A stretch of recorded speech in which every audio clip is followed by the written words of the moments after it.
She was worth $3 billion and had never once been surprised by a man, until the night he turned down $1 million deal and walked away from her without looking back.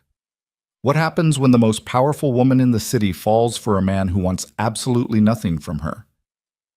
When wealth becomes the very thing standing between two people who could have been everything to each other. This is not a love story about money. It is a story about what people are willing to destroy and what they refuse to surrender. If this story moves you, hit like and drop the name of your city in the comments. I want to see how far this story travels. Now, let's begin. The charity gala was held on the 42nd floor of the Caldwell Tower, and from up there, on a clear October night, you could see the whole city lit up like someone had scattered a handful of diamonds across dark velvet. Logan Hayes had been to exactly one event like this in his adult life, and that one had been a client dinner where nobody talked to him and he spent 40 minutes pretending to read the menu. He had worn the same suit tonight that he had worn to his ex-wife's cousin's wedding 3 years ago. It still fit, mostly, except across the shoulders where he'd put on some muscle from hauling stone and scaffolding. He'd had to leave the top button of the jacket undone. His friend Marcus had told him it would be fine. "You look distinguished," Marcus had said, straightening Logan's lapel in the elevator. "Architectural restoration is distinguished. Historic preservation is distinguished. You are a distinguished man." "I look like someone's assistant," Logan said. "You look like someone who could be an assistant to someone important, which is exactly the energy we want at a networking event." Logan had not laughed at that. He still didn't think it was funny. The gala itself was for the Westfield Cultural Preservation Fund, which was the kind of organization whose name sounded important enough that wealthy people donated to it without asking too many questions. Logan actually knew what it did. He'd worked with their grant division twice, both times applying for funding to restore crumbling pre-war facades in the Ellsworth district. Both times he'd been rejected. Still, Marcus had gotten him a ticket through a client connection, and Logan's business partner Renata had told him, in no uncertain terms, that if he did not go and make at least 3 useful contacts, she would renegotiate his share of their partnership agreement. Renata did not make empty threats. So here he was, the event planner, a young woman with an earpiece and the focused expression of someone running military operations, handed him a place card and pointed him toward table 11.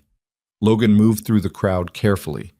He was not a small man, 6'1", with hands that still showed the work even when he cleaned them up, and rooms like this always made him feel slightly too large, slightly too rough-edged for the surfaces around him. Table 11 was near the window. Good view, he thought. That was something. He found his seat and stood behind it for a moment, scanning the table. There were 8 chairs. 3 other guests were already seated. A man in his 50s with a silver pocket square, a younger couple who were talking to each other and not making eye contact with anyone else. The remaining seats were empty. Logan sat down, set his phone face down on the table, and poured himself a glass of water from the carafe. He was reading the back of the menu, lamb, halibut, a mushroom risotto, when the energy at the table shifted. He noticed it before he looked up. A slight change in the quality of attention in the nearby crowd, the way people's eyes moved without their heads following. He'd felt that kind of awareness in buildings before, the way a room changes when someone opens a load-bearing wall, a kind of held-breath quality to the air. He looked up. Victoria Sterling walked toward table 11 alone. Logan knew who she was in a general way. The kind of general way you know a senator or a famous architect, as a name that appears in news feeds and gets mentioned in business conversations. Sterling Capital, Sterling Properties. The Sterling Urban Renewal Initiative that had apparently transformed the Garnerport area into something resembling a real neighborhood instead of a wasteland. She was on 2 or 3 boards he could think of offhand. Forbes had run a profile on her 18 months ago with a cover image he vaguely remembered. Her standing in front of a glass building, arms crossed, expression flat. She looked different in person, not smaller, the way famous people sometimes do. More exact, maybe. Sharper. She was wearing a dark navy dress that didn't try to announce itself, and her hair was silver at the temples with dark brown through the length of it, worn back simply. She carried no clutch, no assistant at her elbow. She moved through the gala the way someone moves through a building they own, without hurry, without performance. She sat down in the chair directly to Logan's left. He nodded at her. She nodded back. Brief, professional. No different from how she might nod at a waiter. The man with the silver pocket square stood up slightly and extended his hand across the table. Ms. Sterling, what an unexpected pleasure. Gerald Marsh, Marsh Development. We met briefly at the Henley conference. Yes, Victoria said without particular warmth. She shook his hand once, firmly, then turned to the menu. Logan watched Gerald Marsh sit back down with the expression of a man who'd just had a door closed politely in his face. Then Logan turned back to his own menu and decided on the lamb. It was another 10 minutes before anyone at the table spoke to him directly. You're not going to introduce yourself? Victoria said. He looked over. She was still reading the menu, but her eyes had shifted toward him slightly. I figured you'd get to me eventually, Logan said. That surprised her. He could tell because her chin lifted almost imperceptibly. Most people don't wait. Most people aren't me. She set the menu down and looked at him properly for the first time. It was a direct, assessing kind of look, the sort that tried to categorize and file quickly. He held it without performing anything. Not confidence, not deference, just a kind of easy steadiness that was just how his face worked. Victoria Sterling, she said. Logan Hayes. He didn't offer a company name or title. She hadn't asked. What do you do, Logan Hayes? Architectural restoration. I run a small firm. We work on historic buildings. Pre-war mostly, some mid-century. Structural rehabilitation, facade work, interior preservation. Small firm. 4 full-time, 2 contract. We're growing. He paused. Slowly. She seemed to consider that. Why slowly? Because the work we do is detail work. You can't scale it the same way you scale new construction. Every building has its own history, its own failure points. You have to understand what you're working with before you can fix it. Most developers don't think that way. Most developers don't care about the building. They care about the footprint. Victoria looked at him again, longer this time. That sounds like something someone says when they've lost a bid to a developer. It sounds like that because it's also true. She almost smiled. It didn't quite reach the surface, but it was there, somewhere. Fair enough, she said. The first course arrived. They didn't talk much during the soup. Logan found himself watching the room between bites. Not in the obvious way, not scanning for connections to make, just observing.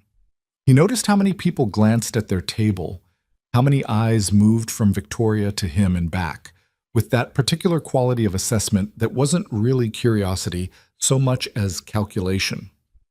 He'd seen that look before. On project sites when he showed up without a hard hat or a clipboard and the general contractor's team tried to figure out where he fit in the hierarchy.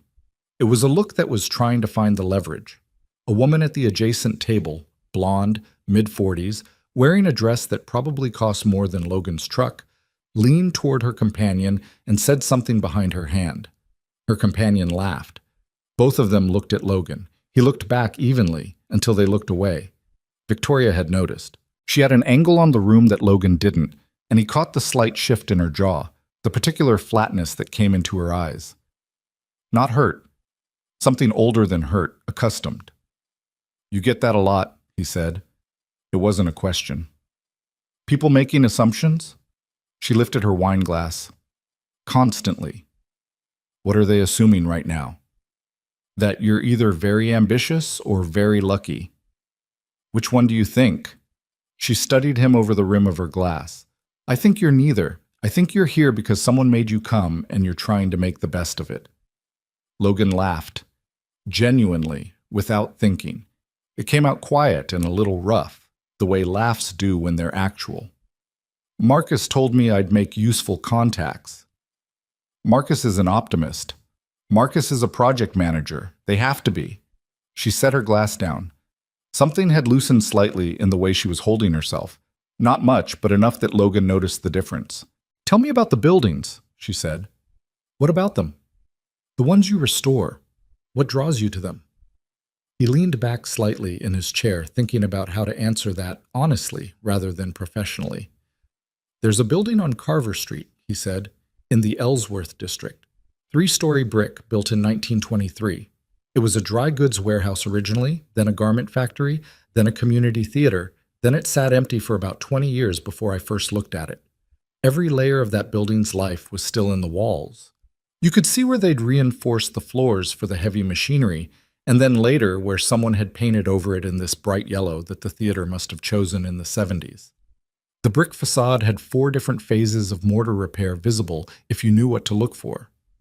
He paused, trying to find the end of the thought. Most people look at a building like that and see liability. I look at it and see, I don't know, everything that happened inside it. All the people who came through those doors and never knew they were making history. Victoria was quiet for a moment. Did you restore it? We're currently 18 months into a 3-year project, yes.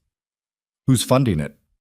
Community development grants, some private donors, and frankly some of my own business credit that Renata, my partner, would murder me for if she knew the full extent of it. He picked up his fork. But it's going to be worth it. You sound certain. About the building? Yes. About everything else in my life? He shrugged.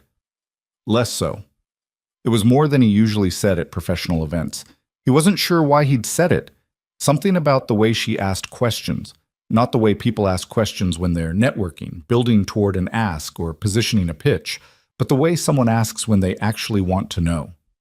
You have a family? She said. The question was careful, neutral, but not disinterested. A daughter, Maisie. She's 7. He said it the way he always said it. Matter of fact, no performance, but the word daughter landed with a weight that wasn't quite pride and wasn't quite pain and was something specific to fathers raising children alone. She lives with me. Just the 2 of you? Her mother and I split when Maisie was 3. It was mutual, or mutual enough. He turned his wine glass by the stem. It's fine. We figured out a rhythm. Maisie's a better roommate than most adults I know. What does she think of old buildings? She thinks they're haunted. He smiled at the table. Which means she finds them interesting. She comes to job sites sometimes on Saturdays, wears a little hard hat that we had custom fitted. She calls herself the building doctor. Victoria Sterling laughed. It was brief, and it clearly surprised her. She pressed her fingers to her lips for a half second, as if she hadn't been expecting it. The laugh was real, though, unguarded. Nothing like the professional version of a smile she'd been offering the rest of the table. Logan looked at her.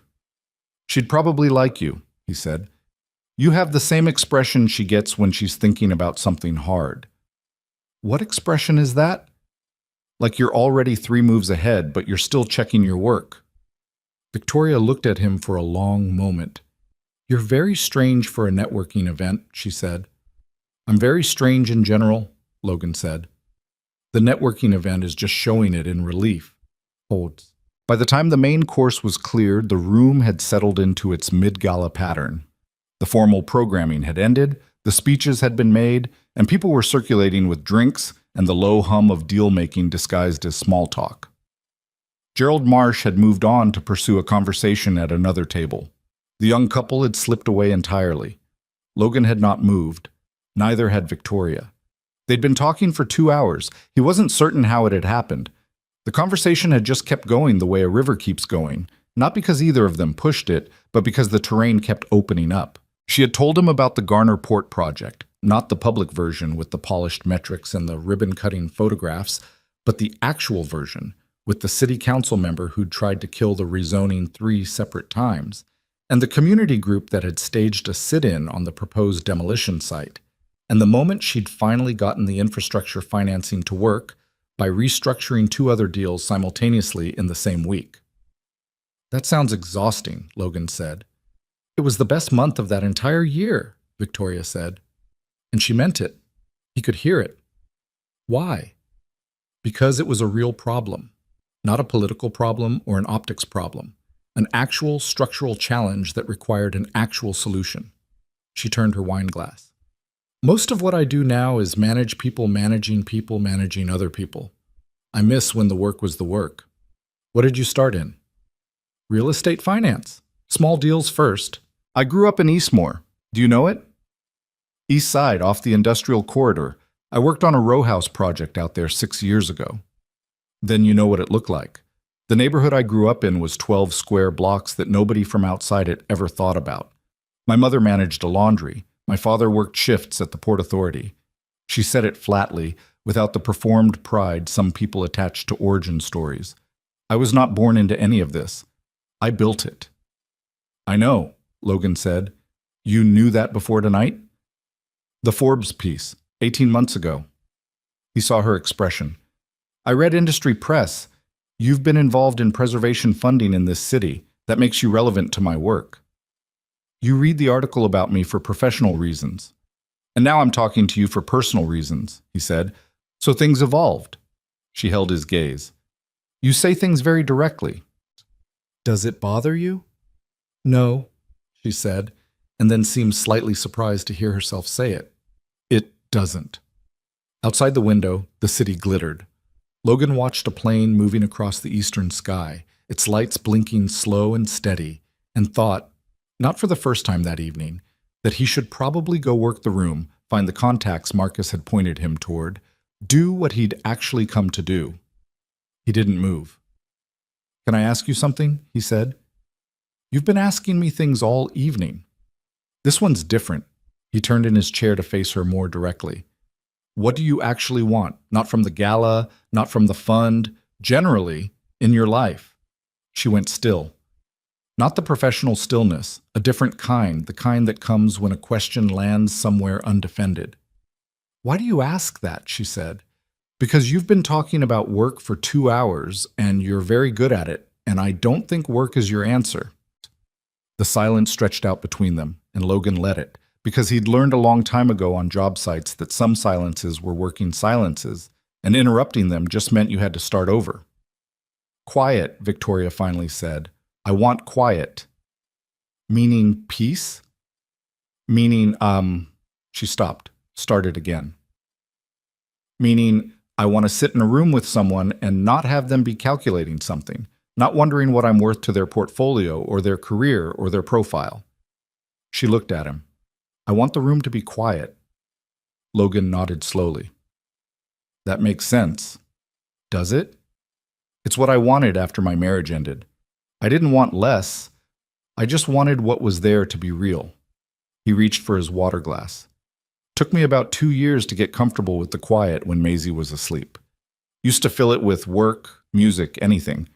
Now I kind of like it. 2 years, she said, as if she were calculating something. Give or take, you have to grieve the noise before you can appreciate what's left. Victoria looked at him the way you look at something you weren't expecting to find in a place you'd been before. Like turning a corner in a familiar building and finding a door that wasn't on the blueprints. You're not what I expected, she said. You didn't expect anything. You sat down next to a stranger. I expected nothing worth talking to, she said, and the honesty of it was blunt enough that she looked away slightly after she said it, as if she'd given away more than she'd intended. Logan didn't press it. I'm glad I'm an exception. So am I, she said quietly. He found Marcus at the bar around 10:30 and accepted the drink his friend pressed into his hand.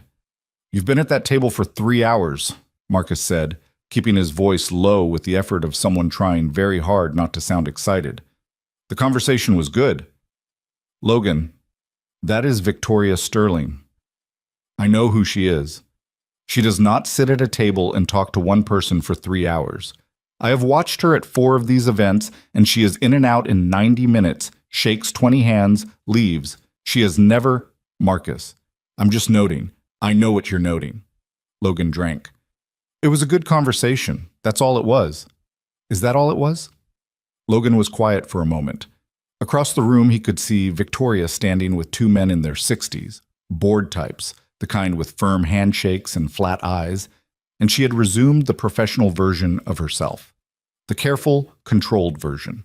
She was nodding at something one of them was saying with precisely calibrated attentiveness, and Logan noticed, though he wished he hadn't, that she looked slightly more tired than she had an hour ago.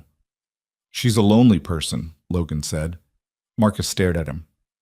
I'm not saying that like it's romantic. I'm saying it factually. She's surrounded by people all the time, and she's genuinely alone. Logan set his glass down. That's a particular kind of hard. You talked about loneliness with Victoria Sterling. We talked about a lot of things. Marcus was still staring. You know I sent you here to make business contacts. I know. Did you make any business contacts?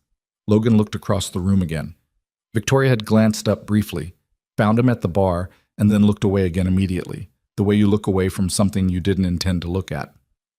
Not the kind you were thinking of, Logan said. He didn't get her number that night. They parted in the lobby. His car was in the structure across the street. Hers was waiting at the curb, a black SUV with a driver who held the door open without being asked. She shook his hand, which was the professional version of goodbye. Firm, brief, final. It was a good conversation, she said. Best one I've had in a while, he said honestly. Something moved in her eyes. Then she nodded, got in the car, and was gone. Logan stood on the sidewalk in the October cold and breathed out slowly. The city made its constant noise around him. Cabs, voices, the distant percussion of a delivery truck over a grate. A woman laughed somewhere. A door slammed. He thought about Maisie at home with his neighbor, Mrs. Patel, probably already asleep by now, probably curled into that tight comma shape she favored with her stuffed elephant tucked under her chin. He thought about Victoria Sterling saying, "I want the room to be quiet," in a voice that had almost nothing left to protect it. He started walking toward the garage. He was halfway across the street when his phone buzzed. Unknown number. A text. The Ellsworth Restoration Project. I read about it 2 years ago in an architectural review. The article didn't mention the engineer. It mentioned a contractor who turned down a buyout offer from Carver Development to save the historic overlay zone. Logan stopped in the middle of the crosswalk. That was you, wasn't it? He looked at the text for a moment. Then he typed back. That was me. A pause. Then, why didn't you say so? You didn't ask. Another pause. Longer. Good night, Logan Hayes. Good night, Victoria. He stood there in the intersection until a cab honked at him, and then he moved. But even walking up the garage ramp, keys in hand, he was smiling in the dark in a way he hadn't smiled in a long time. Not the kind you perform for a room, but the quiet kind, the one that just happens, the one you don't entirely understand yet, but know somewhere behind your sternum is the beginning of something. He didn't know if that was a good thing. He didn't know if it mattered. He got in his truck and drove home to his daughter, and the city slid past the windows in streaks of gold and dark. And somewhere across town, he thought, Victoria Sterling was in the back of that black car watching the same lights, and maybe, he didn't know, maybe thinking the same unanswerable thing. That sometimes the seat you're given at a table is the one you were always supposed to find. Or maybe that was just the kind of thought you had at 11 o'clock on a cold October night when you'd talked to someone for 3 hours and couldn't quite explain why it felt like you'd known them longer. Either way, he drove home, and he did not stop thinking about her the entire way. The text started 3 days later. Not a phone call. Logan hadn't expected a phone call. Victoria Sterling did not seem like a woman who called people without scheduling at first. But the text came in the evening, after 9, which he'd come to understand was when her day finally exhaled. The first one was a question about the structural challenges of cast iron facades. He'd answered it, gone back to his sketch work, and found himself checking his phone 20 minutes later with a feeling he recognized and didn't entirely trust. She asked good questions. That was the thing. Not the kind designed to sound interested. The kind that meant she'd actually been thinking about what he'd said and had followed it somewhere on her own. The mortar cracking you described in the Ellsworth building. Is that a moisture infiltration issue or load-bearing settlement? Both, usually. They compound each other. You fix one without the other and you're just buying time. How long does it take to diagnose correctly? Depends on the building. The honest ones show you fast. The ones with bad previous repairs take longer. You're excavating through other people's mistakes. That sounds like most things. He'd stared at that last message for a moment, then typed back. Yeah, it does. She didn't reply after that, but he hadn't expected her to. That was something he'd already noticed. She didn't extend conversations past the point where they had something to say. No filler, no ha-ha, or anyway, or, well, I should let you go.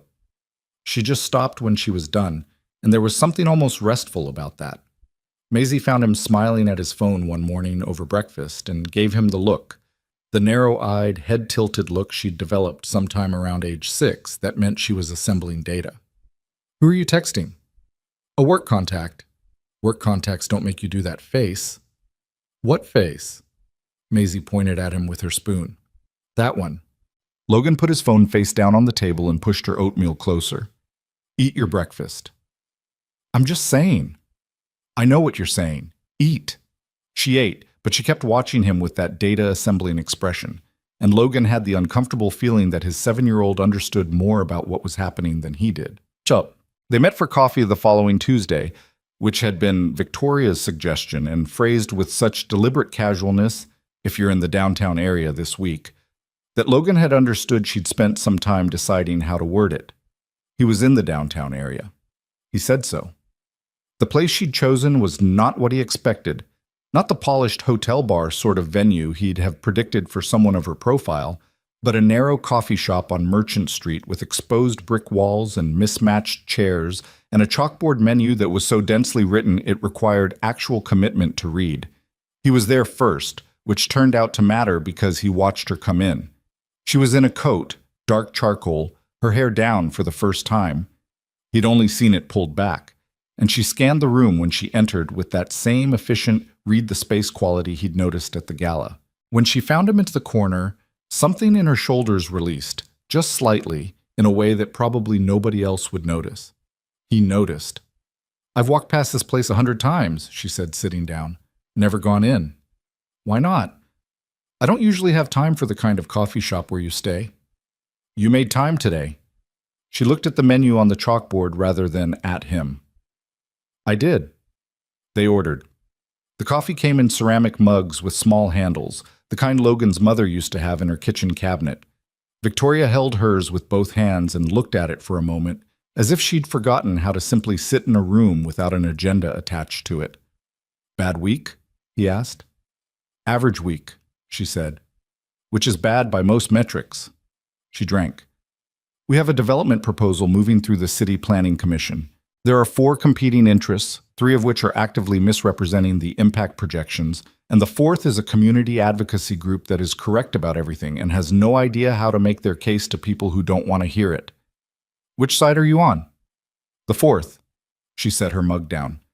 "Which is inconvenient because Sterling Capital is the developer." Logan looked at her. "You're advocating against your own project?" "I'm advocating for the right version of the project. There's a difference." She pressed her fingers flat on the table. The original plan gutted the Harlan Street residential corridor, 47 occupied units. I killed that version internally 3 months ago. The current plan preserves 39 of them and improves the surrounding infrastructure. But the advocacy group doesn't know about the revision yet because our communications team is... She stopped herself. "They're slow." "Why are they slow?" "Because communicating nuance to an angry public is harder than communicating a simple enemy narrative, and my communications team would prefer a simple narrative." "So tell the advocacy group yourself." She looked at him. "That's not how institutional communication works." "I know how institutional communication works. I'm asking why you're letting it work that way when you clearly know it's the wrong call." Victoria was quiet. It was that working silence again, the one he'd learned to leave alone. He drank his coffee and looked at the exposed brick on the wall behind her. Standard coursework, probably 1940s, tuck-pointed twice, nice original character through the paint layers. "Because if I go around my communications department," she said carefully, "I create an internal rift that will cost me more political capital than the project is worth." "Is the project worth more than 47 families?" She looked at him with an expression that was not quite irritation and not quite something else. "That's not a fair comparison." "No," he said, "it's not, but it's the one you're already making."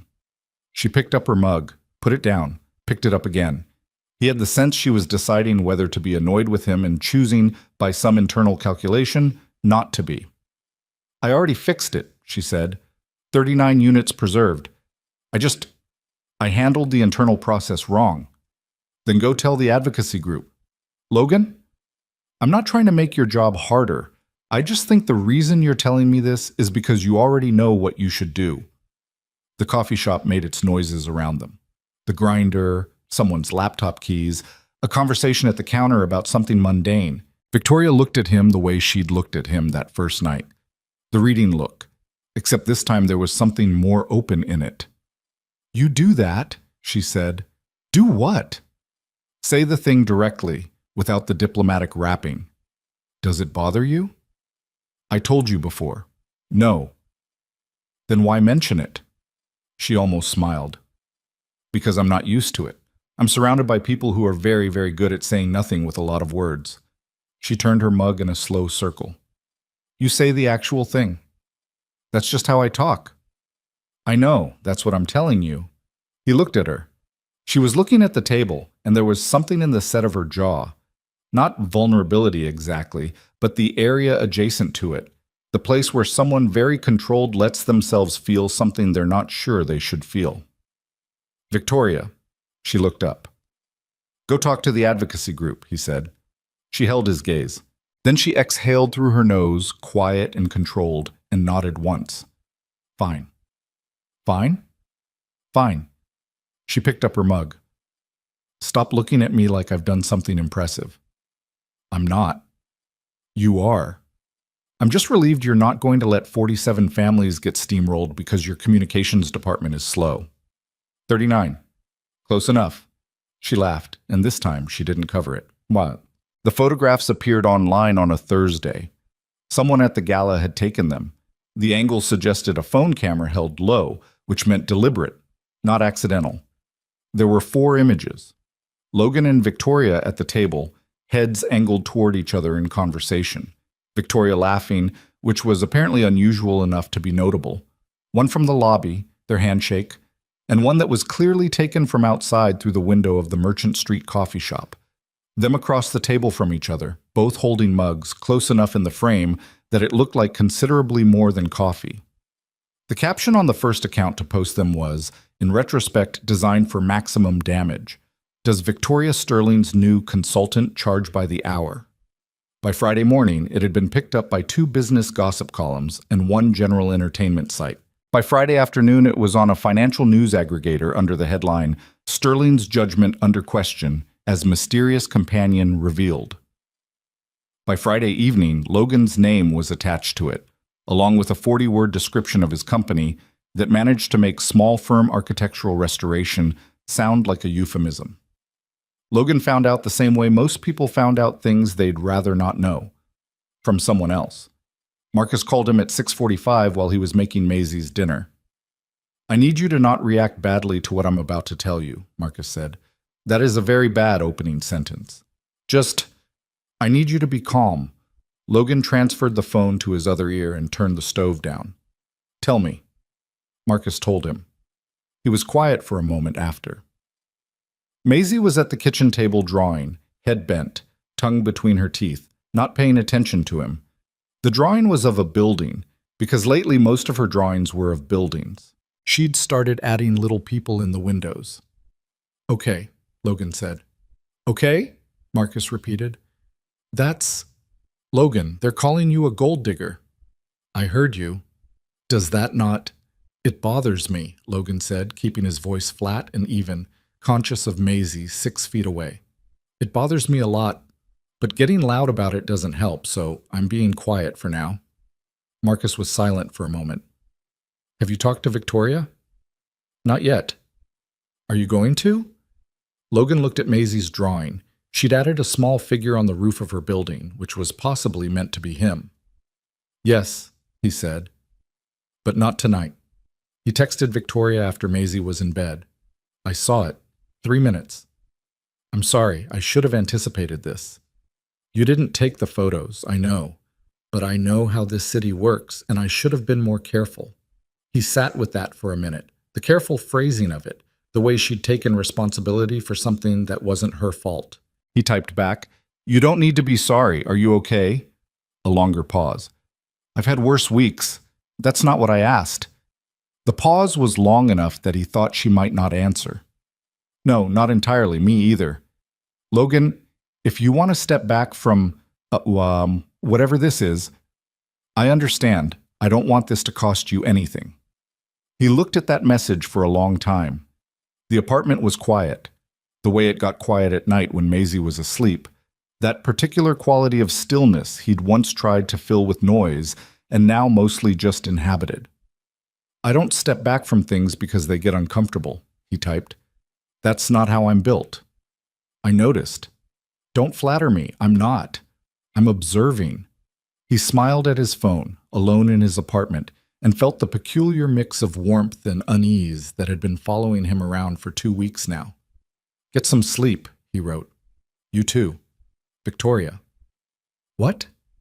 The advocacy group. Did you call them? The pause was shorter this time. Wednesday morning, 2-hour meeting. They were furious. Then they were relieved. Then they cried, which I did not know how to handle. What did you do? Sat there. Let them.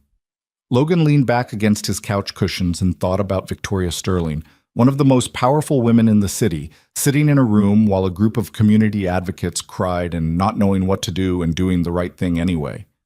That was the right call, he wrote. I know, she said. Good night, Logan. Good night. The week that followed was the kind that tested what a person was made of in the particular way that public embarrassment tests, not dramatically, but steadily, with the grinding persistence of water working through cracked mortar. At a site meeting on the Ellsworth project, one of the contractors made a comment. Not to Logan directly, to another worker, angled to be heard. Something about lucky breaks and rich connections. Logan looked at the man, said nothing, and then called him into the foreman's trailer and told him clearly that it would not happen again. The man apologized. Logan wasn't sure the apology was genuine, but it stopped. Renata came by the office on Thursday with coffee and the expression she wore when she was about to say something she'd been preparing. I'm not going to tell you your personal life is my business, she said. Good, Logan said. Because it isn't. But the company is my business. She set his coffee on his drafting table. And right now the company is being mentioned in gossip columns as an accessory to a supposed scandal involving one of the most watched investors in this city. There's no scandal. I know there's no scandal. I know you, Logan, but I also know that 3 of our pending grant applications go through committees where the optics matter. And if someone on those committees reads Mysterious Companion and decides they'd rather not, Renata, she stopped. I know, he said. I'm aware of the risk. I'm not being reckless. She looked at him steadily. Renata had known him for 8 years since the earliest days of the firm, when it was barely a firm and they were both working out of the back of his truck. She knew his tells. Is it serious? She said. With her? He moved a pencil on his drafting table. I don't know what it is yet. That's not a no. It's an honest answer. Renata picked up her own coffee. She looked out the office window at the street for a moment. She came to the advocacy group meeting, she said. Logan looked up. How do you know that? My cousin is on the Harlan Street tenant board. Renata turned from the window. She said Victoria Sterling walked in, sat down with the community group, and spent 2 hours listening to everything they were upset about, and then showed them the revised plan herself.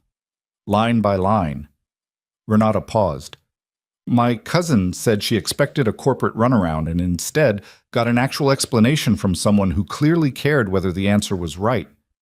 Logan was quiet. I'm not telling you what to do, Renata said.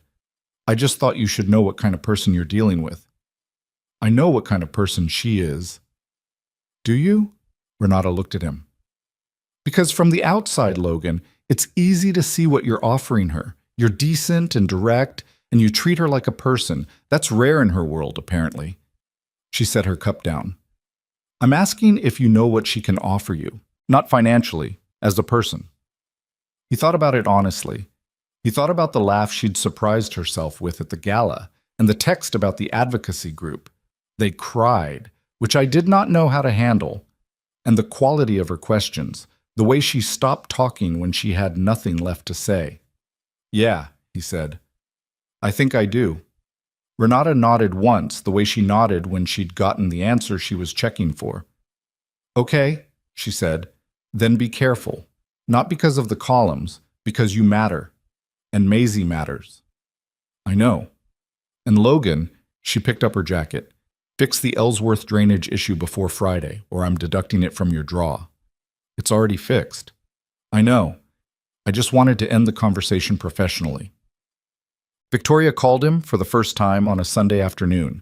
He was on a ladder in the back hallway of the Ellsworth building, inspecting a section of original plaster cornice that one of the contractors had been overcleaning, when his phone buzzed against his leg. He came down, checked the number, and answered. "You called," he said. "I do occasionally call people." "I wasn't sure." "Don't be smart." A pause. He could hear the quality of her room through the phone. Quiet, wide, something with good acoustics. "I need to tell you something." He moved away from the work area, stepping through a doorway into what would eventually be the restored lobby.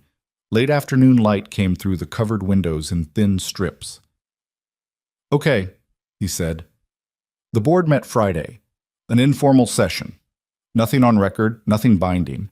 But two of my directors raised your name. Specifically, they raised the media coverage and the implication that my judgment may be compromised." She said it with the flat, controlled delivery she used when she was managing something that was making her angry. They didn't say it directly. They used phrases like outside distraction and reputational exposure. Logan was quiet. "I told them," Victoria continued, "that my judgment was not a matter for board discussion, and that if they had concerns about Sterling Capital's direction, they could submit them formally, and I would address them in that context." "How'd that go over?" "Like a stone through a window." A beat. "They backed down, for now. But Logan, I want you to know that this is likely to escalate. People in my position don't have private lives. Or rather, they do. But those lives become leverage, and She stopped, started again. "I wanted you to know what you're adjacent to before it gets worse." "Worse how?" "I don't know yet. That's what I'm telling you. I don't know what shape it takes, and I'm not able to promise you it won't be significant." He looked at the covered windows, the light cutting through in strips, the original marble floor beneath the construction dust. He thought about what it had taken to get this building to this point. The city inspector who'd tried to fail 3 separate systems on questionable grounds. The financing gap that had kept him awake for 4 months. The contractor who'd walked off in February and left him short-handed in the middle of a structural repair. He was familiar with things getting worse before they got better. It was basically his professional specialty. "Victoria," he said. "What?" "What do you want? Not strategically, not the board answer. What do you actually want?" The silence was long, and the apartment sound came through again. That wide, quiet room with good acoustics and nobody else in it.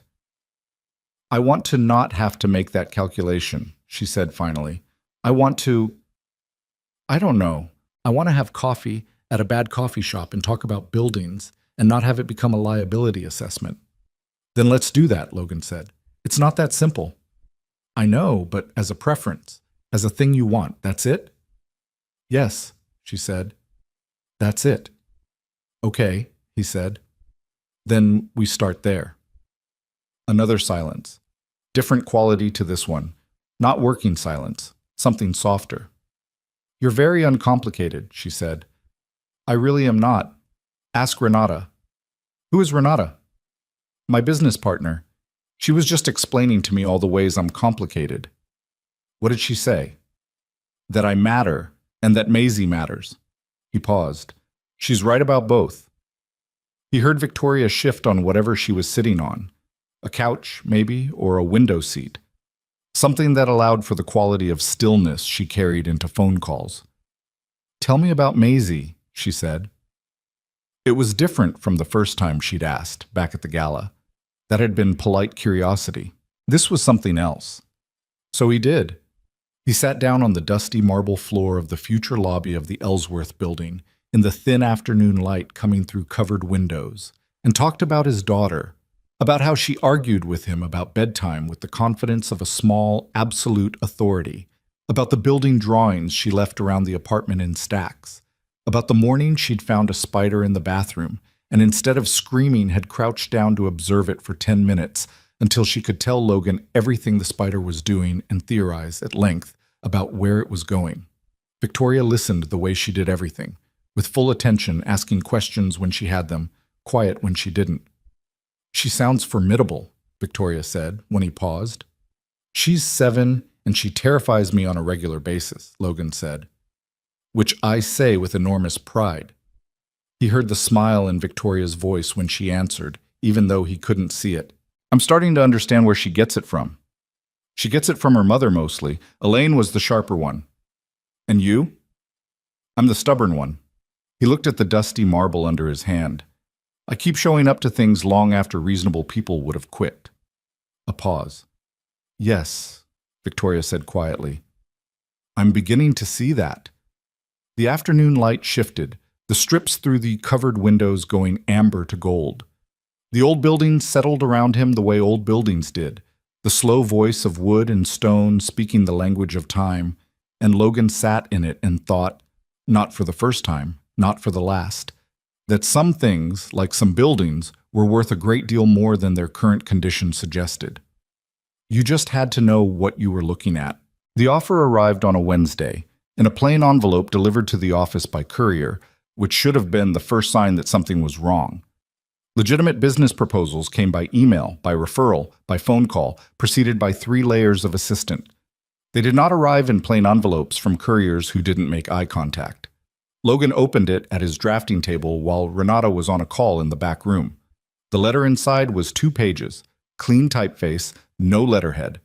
It outlined a development contract worth $1.4 million, a historic rehabilitation project in the Caldwell Arts District, fully funded, materials and labor, with a completion timeline that was generous to the point of being almost unrealistic. The scope of work was exactly the kind Logan's firm was built for. The client was listed as a private investment group operating under a holding name he didn't recognize.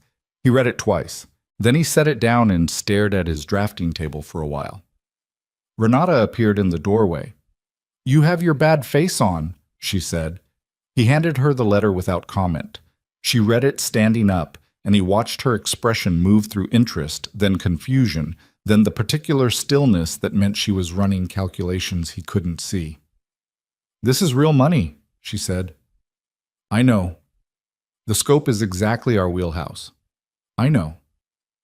The timeline is generous? Yes, I know." She looked at him. "You think it's from Victoria?" "I don't know, but people are going to think it's from Victoria, which is almost the same problem." "Logan, if she's trying to—" "She's not trying to do anything," he said, and heard the sharpness in his own voice and dialed it back. "I don't think it's her, but I also don't know who it is, and that envelope did not come through any normal channel." He took the letter back. "I'm not signing anything until I know exactly where this came from. What if it's legitimate? Then it'll still be legitimate after I investigate it." Renata held his gaze for a moment. She had the expression she reserved for when she disagreed with him, but respected the reasoning. "Fine. But Logan, we need this. The Ellsworth draw is tight, the Carver facade project went over budget, and I've been floating our payroll on a line of credit that makes me nervous every single month." "I know." He set the letter face down on his table. "I'll find out where it's from. Then we'll decide." He didn't call Victoria that night. He sat with it instead. The discomfort of not knowing, the particular ugliness of a situation where the right thing and the expedient thing were pulling in opposite directions. He thought about what Renata had said. He thought about what the right answer would look like if nobody was watching, and what it would look like if everybody was. They were the same answer, which was the only way he knew how to operate, but that didn't make it easier. Maisie found him at the kitchen table at 10 o'clock, which meant she'd gotten out of bed for the 3rd time that week, and this time hadn't bothered with the usual pretexts of needing water or having a bad dream. "You're thinking loud," she said. "I'm thinking quietly. I just look like I'm thinking loud." She climbed into the chair beside him and pulled her knees up. She was wearing the pajamas with the small yellow moons on them, and her hair was the mess it always was after sleep. She looked at him with dark eyes that were, at this particular moment, uncomfortably perceptive for a 7-year-old. "Is it about the lady?" she said. He looked at her. "What lady?" "The one who texted you. You get a different face." "I don't get a different face." Maisie said nothing, which was somehow worse than if she'd argued. "It's about work," Logan said. "It's a work problem." "Is the work problem about the lady?" He exhaled. "Partially."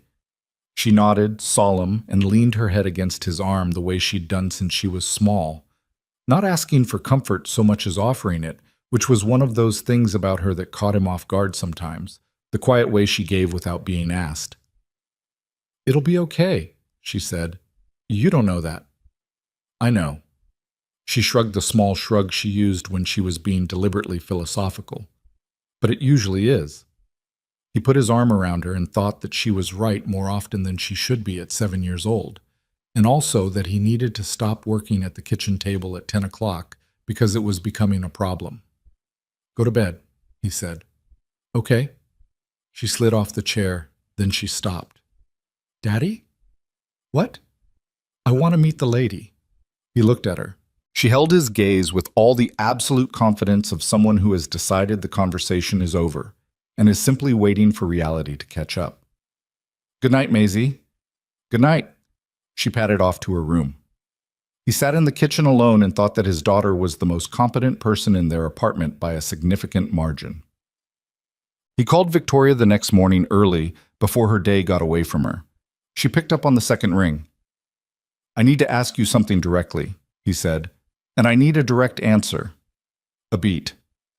"All right. Did you arrange a contract offer for my company through a holding group, delivered by Courier Wednesday?" The silence that followed was long enough that his stomach tightened before she spoke. "No," she said. Her voice was flat and immediate. "I did not." "You're sure?" "I'm sure. Logan, I would not—" She stopped, started again with more control. "I would never do that without your knowledge. That would be treating you like a charity project, and that is not how I see you. And honestly, it's not how I operate." He breathed out slowly. "Why?" she said, and the single word was careful. "What happened?" He told her about the envelope, the untraceable holding company, the perfect scope, the improbably generous terms. He told her about Renata's concern and his own, and the fact that by Friday morning, 2 financial journalists had already picked up rumors that Logan Hayes was about to receive a significant development contract, the implication being that sterling money was behind it. He heard her processing it on the other end. The quality of her silence was different from the other kind. This was operational. He could almost feel the gears. "This wasn't random," she said. "No. Someone built this to look like me." Her voice had gone quiet, which he'd come to understand was more dangerous than if she'd raised it. "They want you to believe I went around you, or they want the public to believe it. Either way, they're trying to create a version of events where you're either a recipient of my money or a man too proud to accept it and walking away. Which gives them the story they want, which ends this." She said the last word with a precision that was harder to hear than anger would have been. "Whatever this is, whoever arranged it wants it to end.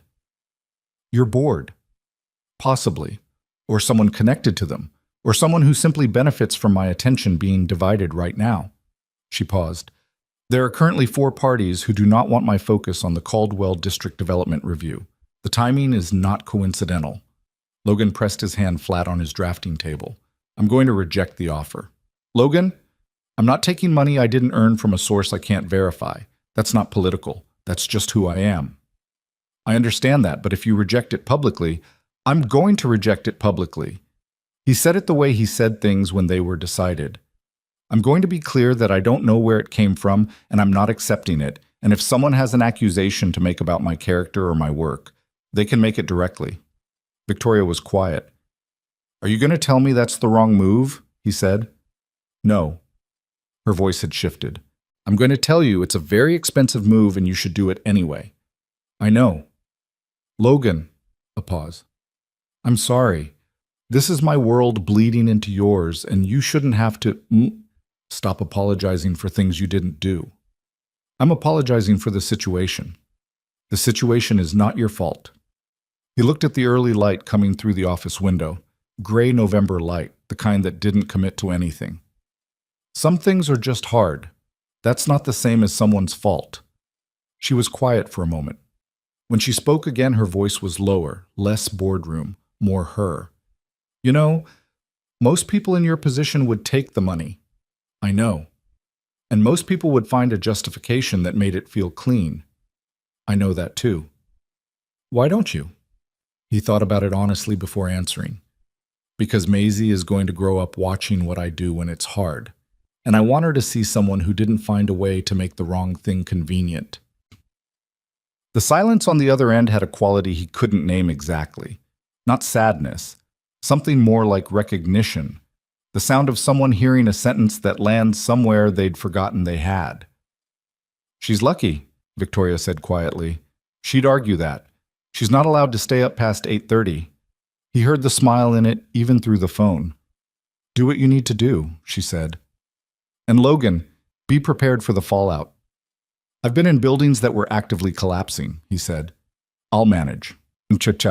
The statement Logan released on Friday afternoon was 4 sentences long, which was exactly 4 sentences longer than he was comfortable writing about himself in public, and which Renata had edited down from 7 sentences because she said he was editorializing in a way that makes you sound righteous, which was fair.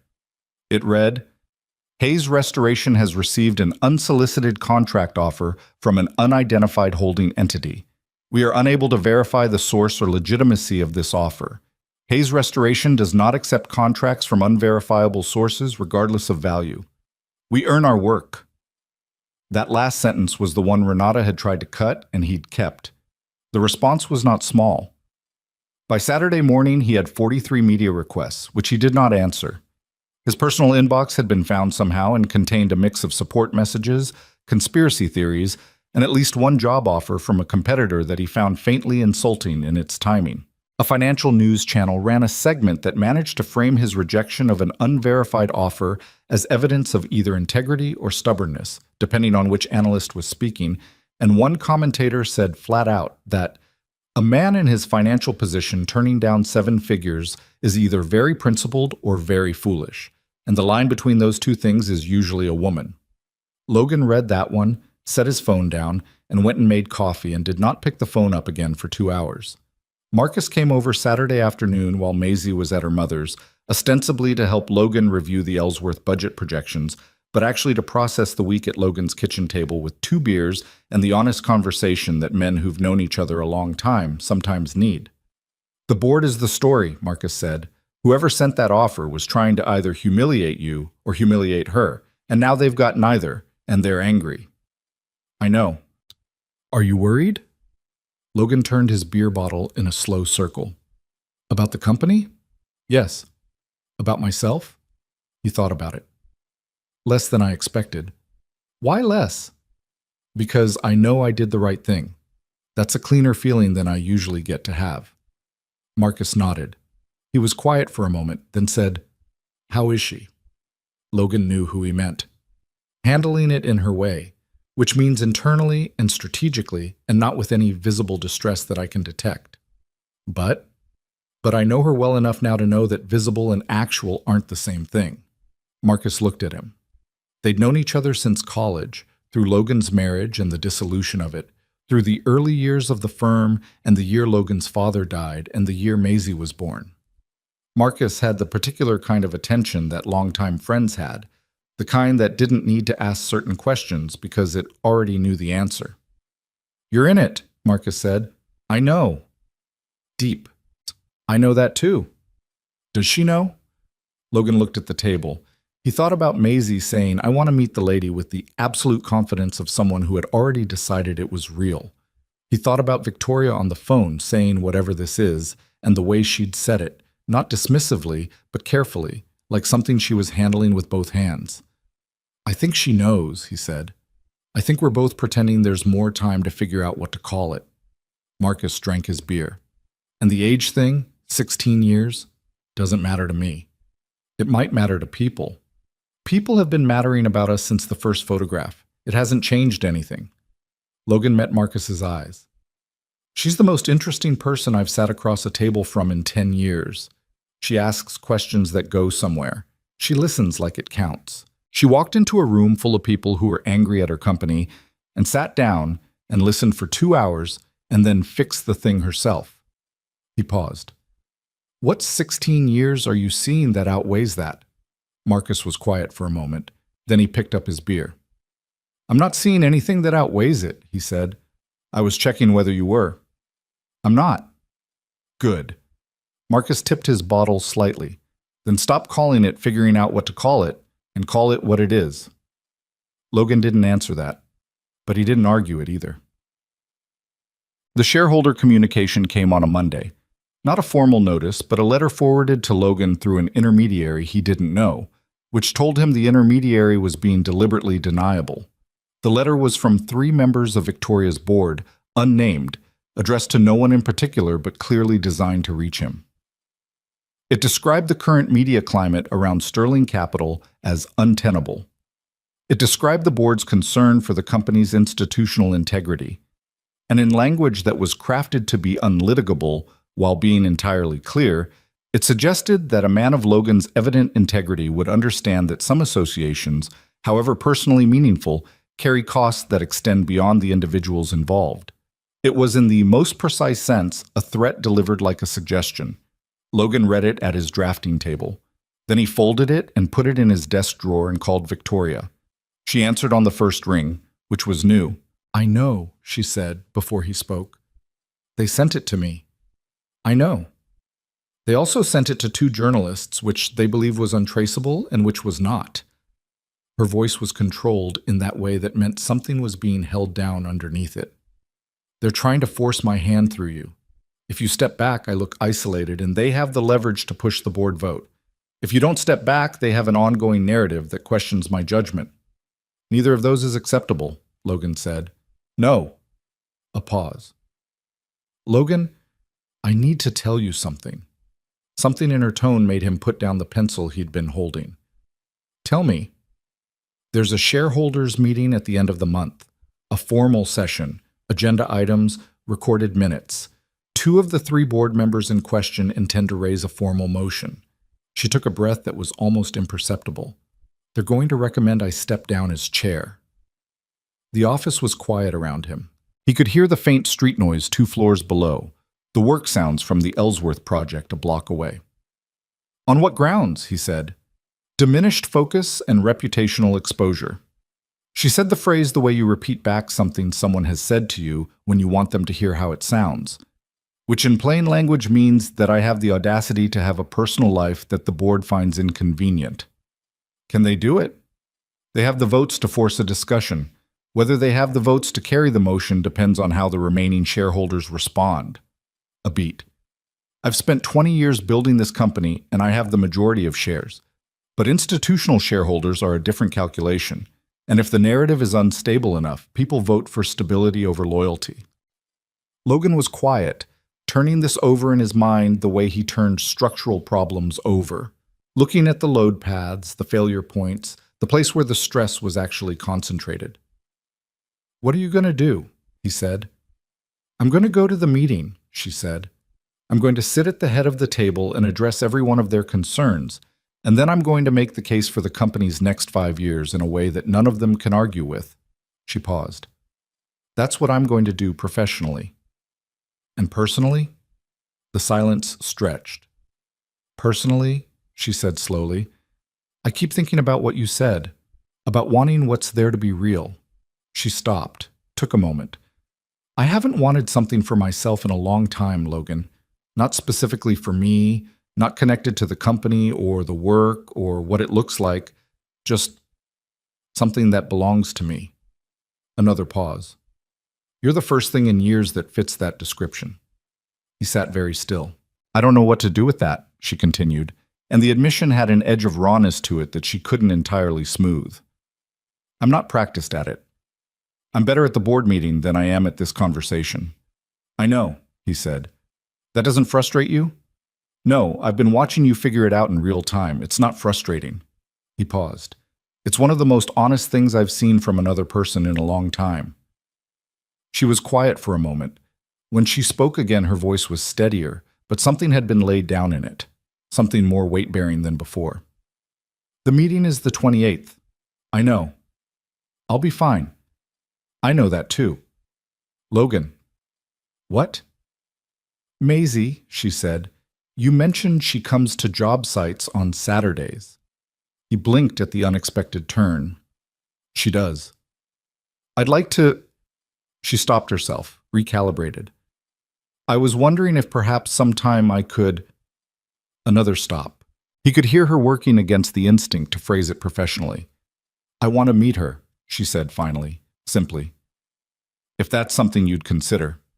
Logan pressed his hand flat on the drafting table and looked at the thin November light on the wall and felt something open in his chest with a quiet creaking sound, like a door that hasn't been used in a long time but was always there.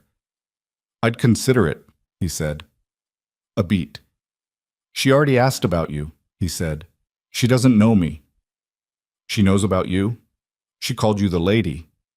He heard Victoria's small intake of breath. Surprise. Something warmer than surprise. "She's 7. She wants to meet you. I'd say she's already made up her mind." "She sounds like you." "She's better than me. I told you." The call went quiet, but it was the good kind of quiet. The room with no calculation kind, the kind Victoria had said she wanted, and that they'd been building together without exactly saying so, 5 minutes at a time, one honest conversation at a time over the last 5 weeks. "After the meeting," Victoria said, "after the 28th, when this is sorted, we'll figure out a time." "After the 28th, Logan agreed. "I mean it. I know you do." Another pause. "Logan," she said. His name and her voice had a different quality than it had had at the beginning. Less careful, more itself. "I know," he said, before she could finish. Because he did know. He wasn't sure when that had happened, but he knew. She hung up without another word, which was very her, and he sat alone in his office in the November light and thought about 28 days and the particular weight of caring about someone whose world was trying to make caring about them as expensive as possible. He didn't regret it. That surprised him a little. After everything the past 2 weeks had cost, the press, the contract, the look on Renata's face when she'd tallied the grant committee risk, the contractor's sideways comment on the Ellsworth site, he sat there and turned it all over and found, underneath all of it, the same unshifted thing. He didn't regret a single conversation. He didn't regret the coffee shop or the Sunday phone call or telling her directly what she already knew about the advocacy group or any of the quiet evenings texting about buildings and board meetings and the particular difficulty of being responsible for things that mattered. He thought about Maisie saying it'll be okay the way she said it. Not naively, but with the simple assurance of someone who has watched her father get back up enough times to believe that getting back up is just what people do. He thought she was probably right. He picked up his pencil and went back to work. The week before the shareholders' meeting, Logan found out where the contract offer had come from. It was Renata who traced it, methodically and without being asked, the way she handled most problems that Logan was too close to see clearly. She'd spent 2 weeks pulling on threads, the holding company name, the courier service, the specific legal language in the contract letter that had a regional fingerprint, if you knew what to look for. She came into the office on a Tuesday morning, set a printed summary on his drafting table, and stood back the way she stood back when she was letting the information do the work. He read it. The contract offer had originated from a private coordinating group. No formal name, no registered entity, operating through a network of individual donors and community stakeholders. 7 names were attached to the summary. He recognized 2 of them immediately. A retired city planner who'd publicly opposed the Carver development buyout 4 years ago, and the director of the Eastmore Community Housing Trust, which was the neighborhood Victoria had grown up in. A third name was the former chair of the Westfield Cultural Preservation Fund, the same organization whose gala had put Logan at table 11 6 weeks ago. He read the summary twice. Then he sat back and pressed both hands flat on the table and breathed out slowly through his nose. "They weren't trying to give you money," Renata said. "They were trying to recognize you. The language they used internally, I found a forwarded email in the courier company's records request, which they should not have included but did. They called it an integrity acknowledgement. They'd been tracking your Ellsworth work for 2 years. The Carver buyout thing, 3 other projects where you took less profit to do the thing right. Why the anonymous holding company? Because they knew you'd research it. They thought the anonymity would give you a cleaner decision, accept the work on its merits without feeling obligated to any individual." She paused. "They did not anticipate that you'd read it as suspicious." Logan was quiet. "They also did not anticipate the media context," Renata said. "The Victoria situation. They released the offer before the photographs were a story. By the time it arrived, the whole thing had already been framed wrong. He looked at the names again. 7 people who had watched his work for 2 years and decided, quietly and without announcement, that it deserved recognition. 7 people who had no connection to Victoria Sterling, no agenda connected to the board, no leverage to gain. I rejected their offer publicly, he said. Yes, and implied it might be corrupt. You implied it was unverifiable, which it was, from your position. Renata's voice was even. You did the right thing with the information you had. That's the only standard. They were trying to do something good. They were. And their intentions are going to matter once this gets out. She tapped the summary. Because this changes the story completely. Logan thought about Victoria thinking the offer had been designed to manipulate them. He thought about the board members using it as evidence of compromised judgment. He thought about the financial commentator on television saying the line between principle and foolishness was usually a woman. He picked up his phone. Not yet, Renata said. He looked at her. Think it through first. Victoria needs to know before anyone else, and you need to understand what this does to the board narrative before it goes public. She sat down across from him. If this comes out, that the offer was from community leaders who admire your work, that it had nothing to do with her, it doesn't just clear you. It reverses the entire framing. The board members who used this to attack her judgment look like they were weaponizing a misunderstanding. That's a different kind of meeting on the 28th. Logan set his phone down. He looked at the window. Gray December light, a week out from the solstice, the days cut short, and the city running on artificial warmth. She needs to know, he said. Call her first. Then we figure out how to let the truth move through correctly. He nodded. But before he reached for the phone, he looked at the names on the summary one more time, and something in his chest did a thing he didn't entirely expect. Not vindication, not relief, but something closer to gratitude. The particular kind you feel when you find out the world is slightly less cynical than you'd braced yourself to believe. He called Victoria. She was in a car when she answered, on her way back from a meeting that he could tell from her voice had been difficult. She listened without interrupting while he read her the key points. He heard her breathing change. Say that again, she said. The names. He read them. A silence. Daniel Frey, she said. The retired city planner. Yes. He was on the opposition side of the Garnerport rezoning. We were on opposite sides for 18 months. Her voice had an odd quality to it now. Not quite disbelief, something more complex. He's been publicly critical of Sterling Capital 3 times that I can remember.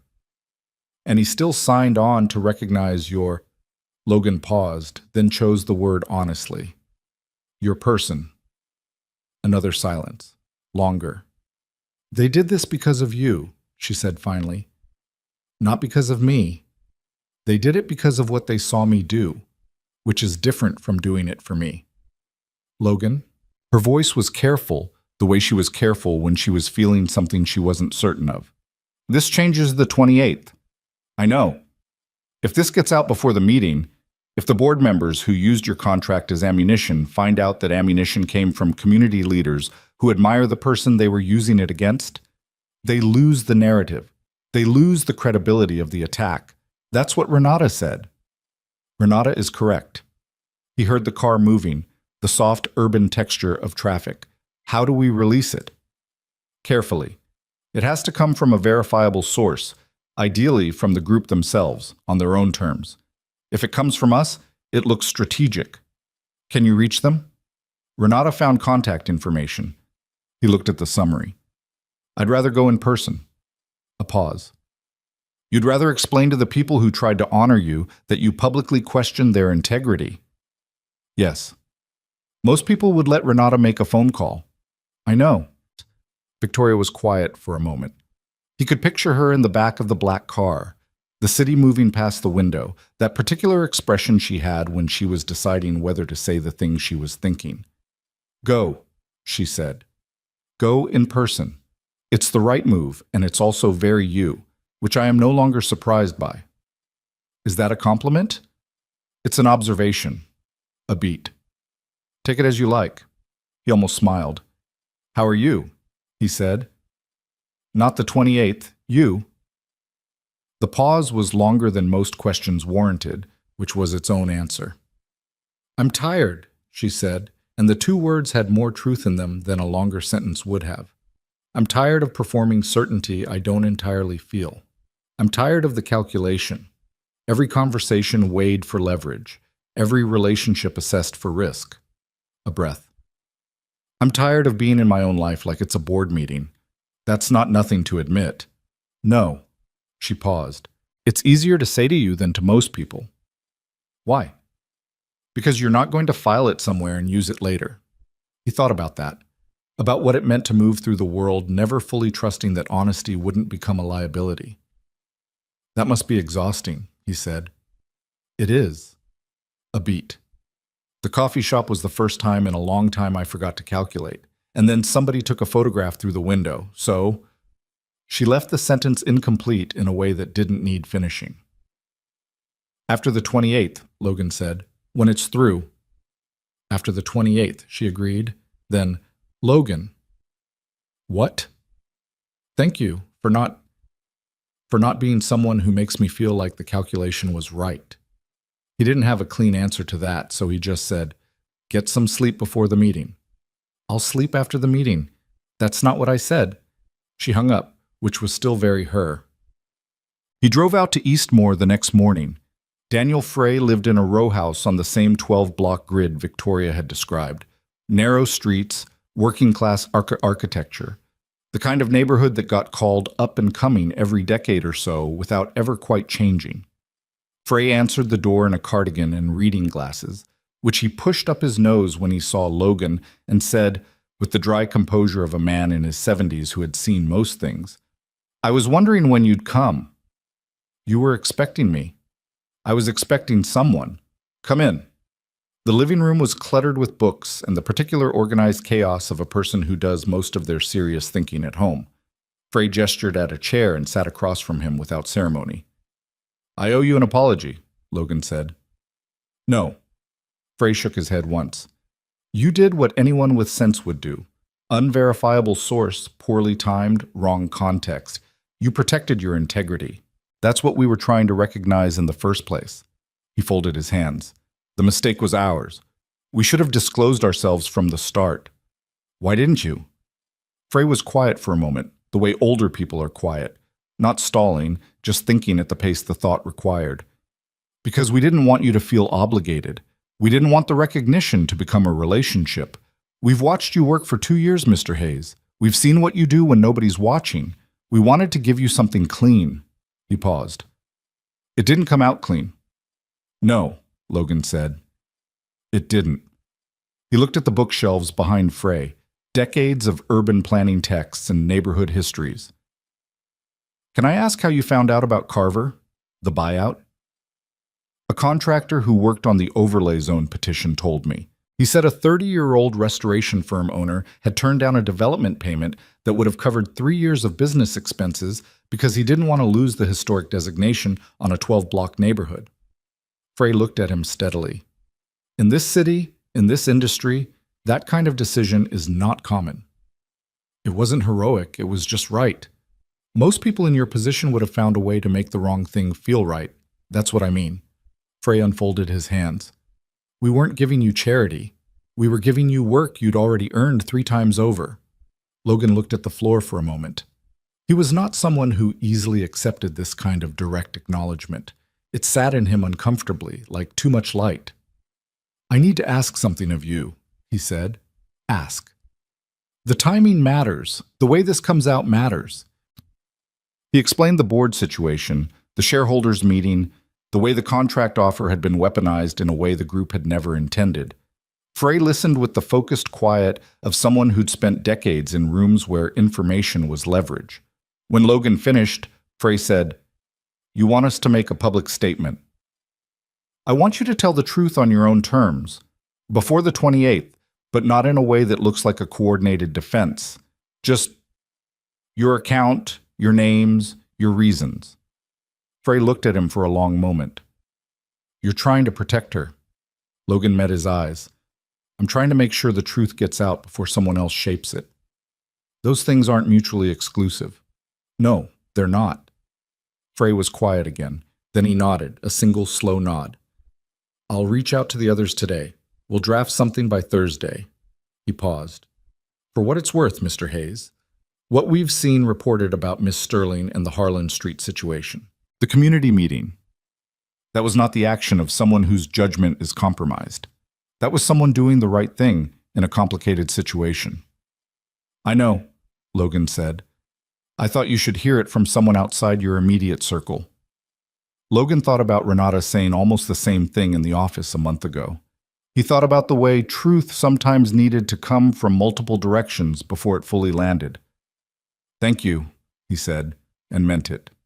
The statement from the community group went out on a Thursday afternoon, emailed to 6 journalists, posted on the Eastmore Community Housing Trust's website, and forwarded by 3 of the 7 signatories to their own professional networks. It was 2 paragraphs long, specific, and unambiguous. It named the group, explained the intent, confirmed the offer had been composed before the media coverage began, and stated clearly that no connection to Sterling Capital existed. The story moved fast. By Thursday evening, 2 of the financial journalists who'd run the original speculation pieces had published corrections. By Friday morning, a larger outlet had run a full context piece. The comment sections were, predictably, a mix of genuine engagement and people who had already formed opinions and were not available for revision, but the record was corrected in the places that mattered. Logan read the coverage in his office, then closed his laptop and went to the Ellsworth site to do actual work, because the building did not care about media cycles and the cornice wasn't going to restore itself. He was on a scaffold at the building's 3rd-floor exterior, reviewing the mortar joint work with his site lead, when his phone buzzed. He checked it, because he'd been checking it more often than was professionally dignified lately. A text from Victoria. The board called an emergency session this morning. He climbed down from the scaffold and moved away from the work noise. How did it go? He typed. Marsh and the 2 others withdrew the motion. He stood in the December cold and read that twice. They withdrew it? Formally. In writing. Delivered to the full board by 9 a.m. A pause. I believe the phrase tactical retreat applies. Are you okay? A longer pause than he expected. I'm sitting in my office and I haven't moved in 20 minutes. I think that means something. It means you can breathe. I'm trying to remember how that works. A beat. I keep waiting for the next thing. There might not be a next thing. In my experience, there's always a next thing. In mine too. But sometimes there's a gap between the last thing and the next thing. You're in the gap. She didn't respond for a moment. He could picture her in the wide office he'd never seen. The room with the good acoustics, the quiet that she wanted and didn't quite know how to inhabit yet. Logan. What? The 28th is 3 days away. I know, I meant what I said. After the meeting. A pause. Maisie. He looked up at the Ellsworth building above him. The restored brick, the cleaned-up facade, the new mortar sitting correctly in the joints for the first time in 60 years. It was not a perfect restoration. It was an honest one. All the history of it was still visible to anyone who knew how to look. She's free Saturday afternoon, he typed. If you want. The pause before her response was the longest one since they'd started texting 6 weeks ago. Long enough that he thought she might be deciding against it, and the feeling that produced in him told him more clearly than anything else had so far exactly where he'd landed on the question Marcus had asked him in his kitchen. Saturday, she wrote. Yes. He put his phone in his pocket and stood in the cold for a moment with his hands in his jacket and looked at the building and felt, not happiness exactly, but the settled, specific satisfaction of someone who has been working towards something real and can feel it getting closer. He went back up the scaffold. The shareholders' meeting on the 28th was not what anyone in that room had prepared for. Logan knew this because Victoria had called him the night before, at 11:15, when Maisie was asleep and the apartment was quiet, and talked him through her preparation in the way she sometimes did, not asking for advice, just needing to hear herself say it to someone who was actually listening. I'm going to address the full board, she said, not just the 3. All of them. I'm going to lay out the Caldwell District Plan, the Harlan Street revision, the 5-year capital allocation. I'm going to give them the company's next chapter in enough detail that nobody walks out of that room with questions. Good. I'm also going to address the personal situation directly. He was quiet. I'm not going to apologize for it, she said, with a flatness that was the opposite of defensiveness. I'm not going to explain it or justify it. I'm going to state, on the record, that my personal life is my own, that it has not compromised a single business decision, and that any board member who believes otherwise is welcome to make that case formally, and I will respond to it formally. How do you think they'll respond? I think the 3 who withdrew the motion are now calculating their own positions and would very much like this to be over. I think the remaining board members are mostly practical people who want the company to run well and will vote accordingly once I give them something to vote for. A pause. And I think there are 2 people in that room who are going to try to create a scene regardless, because at this point it's not about the company, it's about saving face. What do you do with those 2? I let them talk, she said, and then I respond with facts, which is how you neutralize a performance, not by matching the volume, but by declining to perform. He thought about that. You've done this before. I've been in difficult rooms before. This one has different stakes. Another pause, and then, with a quality that was quieter than the rest, I've never had something I was actually fighting to keep before.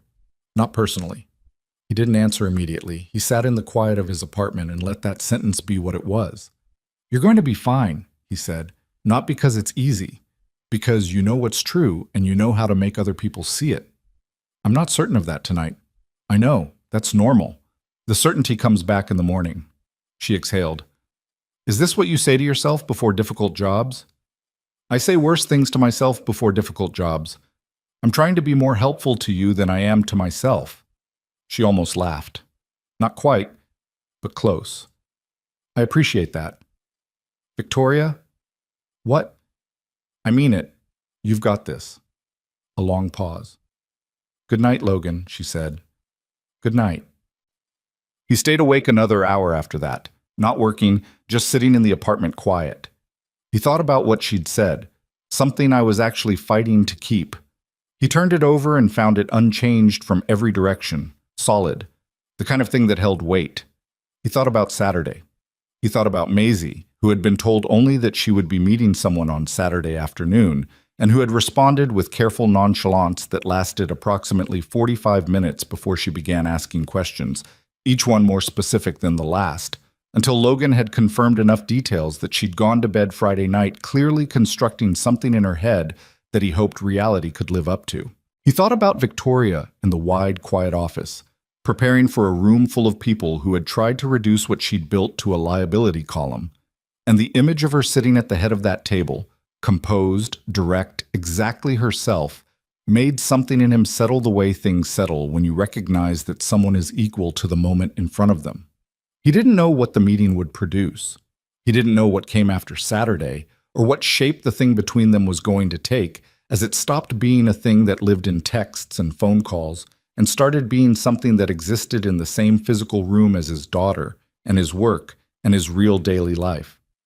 He didn't know all of it, but he knew enough. He turned off the kitchen light and went to bed, and for the first time in 6 weeks he fell asleep without his thoughts circling back around to all the ways this could still go wrong. The shareholders' meeting began at 9 in the morning on the 28th, in the 44th floor conference room of the Sterling Capitol building, with 17 people seated around a table that cost more than Logan's truck and the combined contents of his office. Victoria knew the room by heart. She'd been in it hundreds of times, for good news and bad news, and the particular kind of neutral news that looked like good news until you read the footnotes. She'd sat at this table when the company had its first 9-figure quarter. She'd sat at it when a development deal collapsed and took 14 months of planning with it. She knew exactly how the morning light came through the east-facing windows, and how the acoustics changed when the table was fully occupied, and which chair the most difficult board member always chose, because it put his back to the door, and he believed that made him look powerful. She sat at the head of the table and did not perform confidence. She just had it, or more precisely, she had clarity, which was something close enough to confidence that it functioned the same way. The board members filed in and found their seats, and the ones who had pushed hardest against her in recent weeks arranged themselves with the careful positioning of people who had prepared a script. She let them open. She let them set the stage, establish the agenda, and begin. She sat with her hands folded on the table and her expression neutral and listened to the first 40 minutes of the meeting. The financial summary, the Caldwell District update, the perfunctory going through motions of a formal session, and did not interrupt. Then she spoke. She went through the 5-year capital plan first, in enough detail that every number was real and every projection was defensible, and nobody at the table could claim afterward that they hadn't understood the direction. She walked through the Harlan Street revision, the Garner Port outcome metrics, 3 other initiatives that had returned more than projected. She talked about the Caldwell District development with the specificity of someone who had lived inside that project for 18 months and knew every load-bearing question it contained. She was not performing. That was the thing that changed the room. They'd been prepared for a defense, for the managed tone of someone protecting a position. What they got instead was clarity. A person who knew exactly what she'd built and was simply telling them the truth about it. When she finished the operational section, she paused, poured water from the carafe, drank. "I want to address the other matter," she said. The room went still in the particular way rooms go still, when the subject everyone has been circling finally gets named. "Over the past 6 weeks," Victoria said, "the personal question, my private associations, has been used as a vehicle for a board challenge that was never really about my judgment. It was about leverage, and I want to be clear that I understand that, and I want everyone in this room to understand that I understand it." She looked at the 3 board members who had pushed hardest. They didn't look away, because they were professionals, and professionals don't flinch in these rooms, but something shifted in their posture. "What I will say about my personal life," Victoria continued, "is that it is mine. I have built this company for 22 years, during which time I did not ask any member of this board to account for their marriages, their relationships, or the people they chose to spend their private hours with." She let that sit for a beat. "I extend the same consideration to my own life, and I do not intend to retract it." One of the 3 board members, a man named Hargrove, whose pocket squares were always too white, and whose opinions were always delivered as if they were facts, leaned forward slightly. "Victoria, no one is suggesting you don't have a right to a personal." "Then we agree," she said. "Good." She moved on before he could find the next sentence. "The contract offer to Hayes Restoration has been fully accounted for by the community group who arranged it. That documentation is in your packets, page 14. I'd ask anyone who used that offer as evidence of compromised judgment to review page 14 before the vote." She watched Hargrove pick up his packet. She watched him turn to page 14. She watched his jaw settle into a particular flatness that meant he had found the information and was processing the fact that the foundation of his argument had been removed without ceremony. She felt something that was not quite satisfaction, something more honest than that. The quiet of a person who held to the truth long enough to watch it become visible. "Any other business?" she said. No. The vote was not close.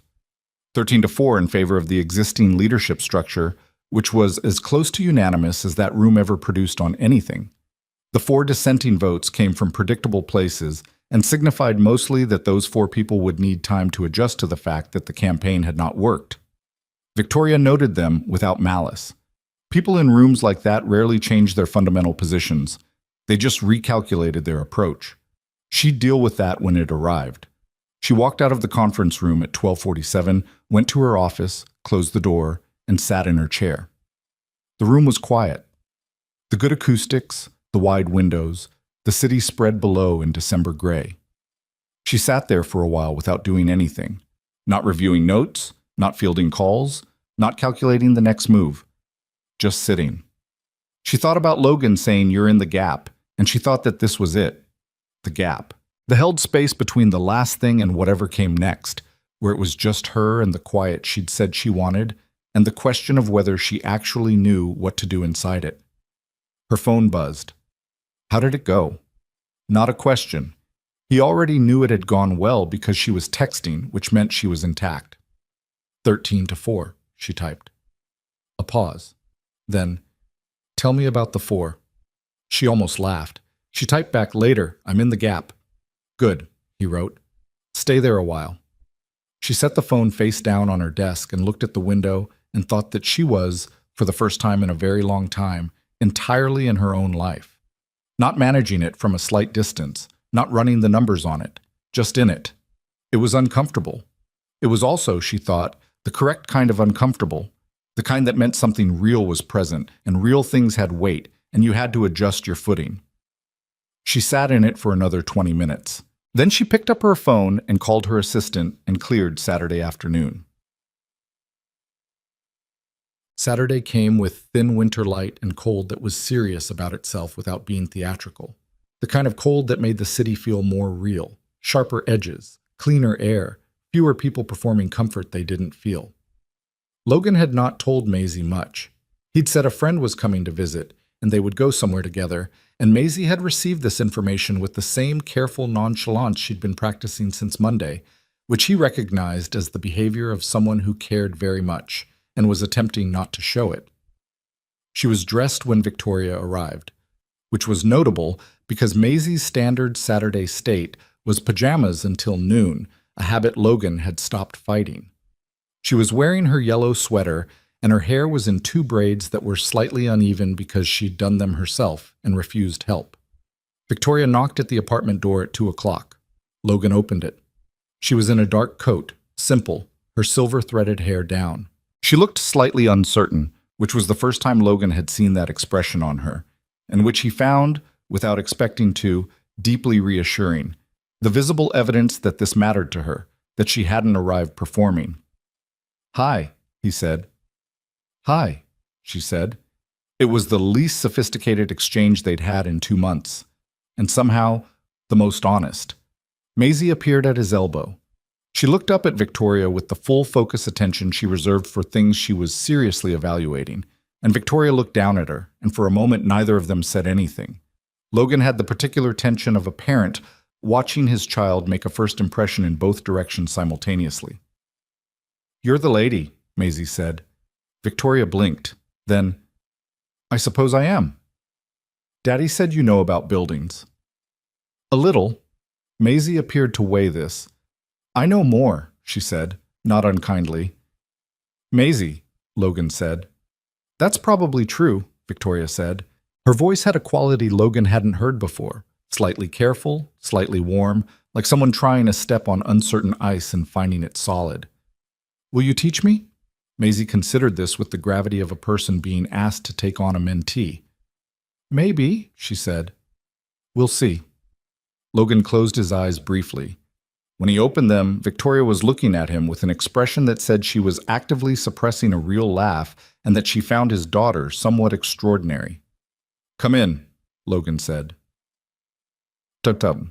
He had planned to take them to the Ellsworth building. He'd arranged it with the weekend site crew, cleared the scaffolding on the ground floor, set up a section of the restored lobby that was far enough along to be safe and interesting. He wanted Victoria to see it, not as a professional presentation, not as an investor tour, just as a place. Maisie informed them in the car that she had a different plan.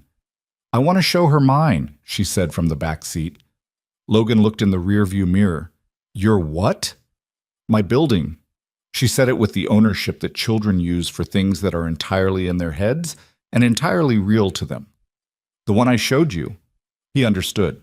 3 months ago, on a Saturday, he had taken Maisie to see the Aldrich Theater, a restored early 20th century building on the south side of the Arts District, the first project he'd ever completed independently, finished 8 years ago when he was 24 and working on a budget that made him physically anxious to remember.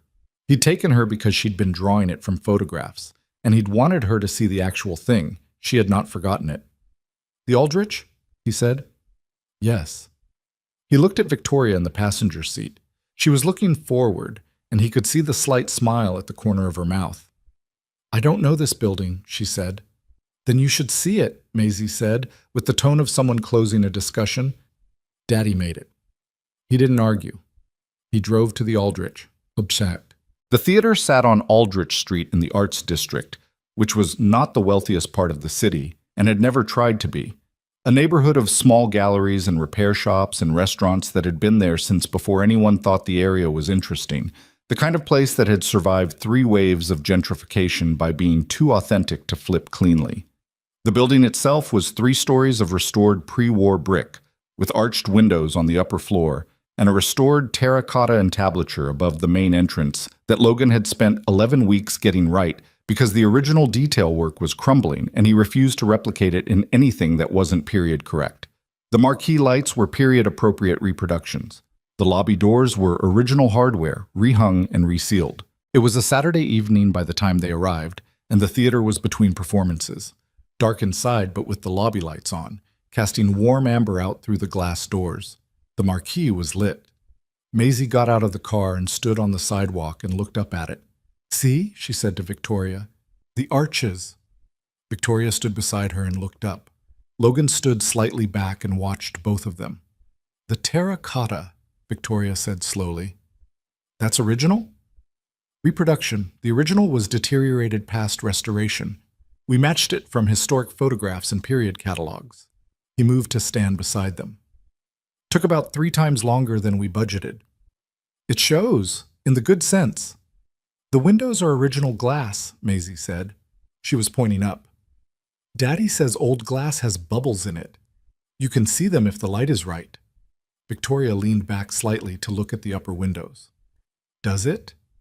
"Wavy glass," Logan said.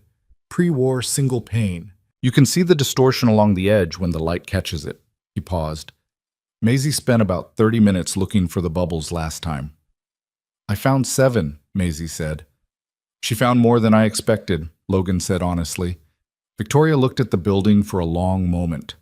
He watched her face, really watched it, because this was not the professional look she brought to property assessments. This was something else, something that was taking the building in for its own sake, the way he took buildings in when nobody was watching and there was no agenda attached to it. "You were 24, she said. 24 and terrified, he said, but the building didn't care how old I was. It just needed someone willing to do it correctly. Most 24-year-olds would have cut corners. I cut some corners, he said, just not the ones that mattered." She turned and looked at him. The amber light from the lobby was on her face, and the December cold had put some color in her cheeks, and she looked he thought, with a directness he didn't try to manage, like herself. Not the gala version, not the board meeting version. Just the person who had said, "I want the room to be quiet" at a charity event 2 months ago and meant it with everything she had. "This is remarkable," she said quietly. "It's a decent first project." "Don't do that." "Do what?" "Minimize it when someone is trying to tell you it's good." Her voice had an edge to it, not harsh, firm. "It's remarkable. Accept it." He held her gaze. "All right," he said. "Thank you." "You're welcome." Maisie had moved to the door and was pressing her face against the glass to look at the lobby. "Can we go inside?" she said. Logan checked his watch. He had a key. He'd always had a key to the Aldrich, a courtesy kept up by the current management, a small piece of consideration he'd never asked for and that mattered more than he'd ever said to anyone. He reached into his jacket pocket. "Yeah," he said, "we can go inside." The lobby was everything he'd put into it at 24. The restored plaster ceiling medallions, the period tile floor in a pattern he'd sourced from original archive photographs, the brass fixture sconces along the walls burning warm against the dark of the unoccupied house. It smelled like old wood and plaster, and that particular quality of air that historic buildings held, a kind of density, as if the years were still present in the atmosphere. Maisie immediately went to the center of the lobby and turned in a circle, looking at the ceiling. This was what she always did here. It was, Logan had come to understand, her way of orienting herself inside a space, finding the highest point and working down. Victoria moved slowly. She read the space the way a reader reads a text, carefully, with attention to what was being said between the explicit statements. She stopped at one of the sconces and looked at the plasterwork around it. She crouched slightly to look at the tile edge near the baseboard. "The transition here," she said, pointing, "between the tile and the baseboard, that's a very clean joint." 50 attempts, Logan said. "I did that section myself. I fired and rehired the same tile contractor 3 times. He kept getting it wrong? We kept getting it wrong together. The last time I just did it myself." He looked at the joint. "He watched me do it and then did the rest of the lobby correctly." Victoria stood up. "Is that how you usually teach?" "It's how I learned. My first boss showed me once and then stepped back and let me make the mistake until I could feel what was wrong. He looked at the floor. You can't learn this work by being told. You have to feel the failure before the correction makes sense. She was quiet. He thought she was still looking at the floor, but when he turned, she was looking at him. I've been thinking about that, she said. What you said, about the buildings, how you can see all the history in them, the different repairs, the different periods. She paused. I think that's how you see people too. Meaning what? Meaning you don't write off the damage. You read it. She held his gaze. You looked at me at that table and didn't see the obvious surface. You looked for the load-bearing parts. He thought about the first night. The way she'd looked at the room with that accustomed tiredness. The way she'd surprised herself by laughing. The way she'd said, I want the room to be quiet, like it was the most complicated admission she'd made in years. You're not hard to read, he said. You're just used to people not trying. She looked at him for a long moment. Maisie was still in the center of the lobby, now lying flat on her back on the tile floor, staring straight up at the ceiling medallion, which was an experience she had apparently decided was necessary. Maisie, Logan said. I'm looking at the ceiling, she said, without moving. I can see that. It's better from down here. Victoria looked at the small figure on the tile. Something crossed her face. Something soft and complicated. Not maternal exactly, but adjacent to it. The look of someone who wasn't accustomed to being around children and was discovering that children were something different from what they'd anticipated. Is it? Victoria said. Maisie turned her head to look at her. Come see. A pause. Logan watched Victoria consider this, and the consideration lasted about 2 seconds before she walked to the center of the lobby and lay down on the tile floor next to his daughter, in her dark coat and her good boots, and looked up at the ceiling. Logan stood there. He did not have language for what he felt in that moment. It wasn't something that came with a clean name. It was specific and private and had the quality of things that matter, the weight of them, the way they land differently than the things that don't. He looked at the two of them on the tile floor, his daughter with her uneven braids and her yellow sweater, pointing up at the plasterwork and saying something he couldn't quite hear, and Victoria beside her looking genuinely up with the particular attentiveness of someone discovering that the best view of something they'd been trying to understand was from this angle, the one they'd never thought to take. He did not think about the board meeting or the photographs or the commentary or the contract or any of the things that had made the last 2 months difficult. He thought about Daniel Frey saying in this city, that kind of decision is not common. He thought about Renata saying you matter, and Maisie matters. He thought about Victoria on the phone the night before the meeting, saying I've never had something I was actually fighting to keep. He stood in the lobby of the first building he'd ever restored and looked at the two people lying on its tile floor, and he thought that some things were worth the difficulty in a way that had nothing to do with the outcome and everything to do with what you find out about yourself in the process of not giving up on them. He walked to the center of the lobby and lay down on the floor between them. What are we looking at? He said. The center medallion, Maisie said. Victoria says the leaves are acanthus leaves. They are. I thought they were regular leaves. Acanthus is the Greek plant. Architects have used it as a decorative element for about 2,000 years. Maisie was quiet, absorbing this. Then, why? Because it's beautiful and it lasts, Victoria said. Things that are beautiful and last tend to keep getting used. Logan turned his head and found her looking at the ceiling, and the amber sconce light was on her profile, and she was not performing anything. She was just there, on the floor of an old theater, looking at leaves that had been carved into plaster 100 years ago by someone whose name nobody remembered but whose work was still holding. Daddy, Maisie said. What? I like her. A pause. I know, Logan said. Victoria turned her head. She looked at him across the small distance of the tile floor, in the warm light, in the quiet building. Her eyes were very direct and very open, and had in them the particular expression of someone who has put down something heavy and is only now beginning to feel the absence of its weight. I like her too, Victoria said, quietly, to Logan, meaning something larger than what she was saying and both of them knowing it. Maisie appeared satisfied. She went back to studying the ceiling. Logan looked at the plasterwork and felt the building around him. The years of it, the different hands that had worked on it, the music and the voices it had held inside its walls. He'd been 24 when he finished it, terrified and broke and certain about almost nothing except that the building deserved to be done right. That part hadn't changed. They were there for 2 hours. Maisie found 9 bubbles in the wavy glass of one of the upper lobby windows, which was a personal record. She showed Victoria each one. Victoria looked at each one. Logan watched this from across the lobby and did not intervene. At some point, he wasn't sure when exactly, Maisie took Victoria's hand to lead her to the next window, and Victoria led her without ceremony, without the slight stiffness people sometimes had around other people's children.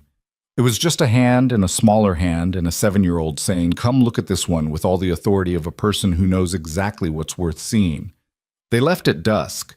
The city was going dark in layers, the low buildings first and then the skyline finding its night shape, lit from below and within. Maisie fell asleep in the back of the car before they'd gone 4 blocks, which was the specific exhaustion of a child who has been very socially competent for several hours and has nothing left. Logan drove, and Victoria sat beside him, and the city went past the windows, and neither of them spoke for a while. It was comfortable silence, the kind that didn't need filling. "She's going to remember today," Victoria said, quietly enough not to wake Maisie. "So am I." A beat. "So am I," Victoria said. He drove, and the city moved around them, and he thought, not for the first time but with more clarity than before, about the nature of the things that actually last. Not the polished things, not the things that are easy or frictionless or arrive without cost. The things that last are the ones that were built correctly, with patience, on honest foundations, by people who understood that the work itself was the point. He thought about what he wanted to say, and when he was going to say it, and whether now was the right time. The city gave him no guidance. He pulled up outside her building, the glass tower on the north end of downtown, which he had looked at from the outside before, and was now, he realized, beginning to think of as a specific place rather than an abstract one. He put the car in park. "Victoria." She had her hand on the door handle. She paused. He looked at her. She looked back. "I know we haven't named it," he said. "I know we've been careful and the timing has been wrong and there's been a lot happening." "Logan, I just want to say it clearly," he said. "I'm not uncertain about this. Whatever this is, I'm not uncertain about it." She was very still. Outside, the city moved in its perpetual way, indifferent and constant. "I'm not either," she said. Her voice was low and even and had nothing performed in it. "I haven't been for a while." "Okay," he said. "Okay," she said. It was not a declaration. It was not a grand moment. It was 2 people sitting in a car outside a glass building in December while a 7-year-old slept in the back seat, saying something true to each other simply, without theater, and meaning all of it. She got out of the car. She leaned back in through the open door and looked at Maisie, sleeping with her cheek pressed against the window and her braids slightly undone. Then she looked at Logan. "Thank you," she said, "for today." "She'll want to show you more buildings," he said. "I hope she does." She closed the door. He watched her go inside, and then he sat in the car for a moment in the December dark, with his daughter asleep behind him and the city making its endless sound, and thought that this was where he lived, in the real, specific, imperfect texture of his actual life. The tight budgets and the sight problems and the school pickups and the evenings texting someone who asked good questions. The buildings that needed more time than the budget allowed because doing it right was the only way to do it. He pulled away from the curb and drove home. The months that followed were not uncomplicated. It would be dishonest to say otherwise, and dishonesty was one of the things this story had never been able to afford. The board situation settled into a different equilibrium. Hargrove and the others recalibrated and kept their positions, but understood their leverage had changed. There were still column inches written about Victoria and Logan, still the occasional comment section catastrophe, still the low-grade noise that accompanied anything that didn't fit neatly into a predetermined story. He was too young. She was too powerful. The age gap was a liability. The money was the real subject. Someone always had a theory. They stopped reading them. Not dramatically, not as a decision made together in a conscious moment. They just gradually stopped checking. The noise existed and they existed, and those two things didn't have to be in constant dialogue. Hayes Restoration finished the Ellsworth building in the spring. 18 months of work, 4 financing crises, 1 replaced contractor, and Logan's personal credit stretched to a place that had made Renata age visibly. The opening was small. Local press, community members, some grant administrators. The 7 names from Daniel Frey's group, who attended without ceremony and shook Logan's hand with the particular warmth of people who have watched something they believed in become real. Victoria was there. She stood in the restored lobby with a glass of cheap wine from the catering table that Logan had not been able to upgrade without embarrassment, and she looked at the ceiling and the floor and the cornice detail that he'd spent 3 weeks getting correct, and she said nothing for a long time. Then she said, "You should be proud of this." "I'm relieved," he said. "Proud comes later." "It'll come." It did. Slowly, the way good at things usually did for him. Not in a single clear moment, but in the accumulation of smaller ones. A letter from the Westfield Cultural Fund that used the word exceptional. A call from a historic preservation organization asking about a larger project in the warehouse district. Renata coming into the office one Tuesday morning with a spreadsheet that showed, for the first time in the firm's history, a cash position that wasn't making her nervous. He stood in the Ellsworth lobby alone one evening after everyone had gone, in the last of the day's light through the restored windows, and felt the building around him, fully itself now, finished, holding everything it had always held plus everything they had put into it. He thought about what he'd said the first night, at table 11, that he looked at buildings like that and saw everything that had happened inside them. All the people who came through those doors without knowing they were making history. He thought the same was probably true of lives. You didn't know, while you were in them, which moments were the ones that mattered. You couldn't always see the structure you were building while you were inside the construction. You just had to do the work correctly and trust that what you were building would hold. It was Maisie's idea. That was the truth of it, and Logan would say so for the rest of his life when anyone asked how it happened. He had thought about it. He had been thinking about it for months, in the way you think about something you already know the answer to but are still looking for the right moment to say out loud. He hadn't found the moment.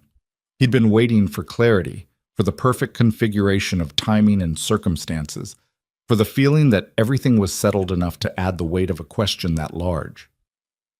Maisie solved this problem for him on a Thursday evening in October, 13 months after the gala, by walking into the kitchen while he was making dinner and informing him that she knew where the ring was.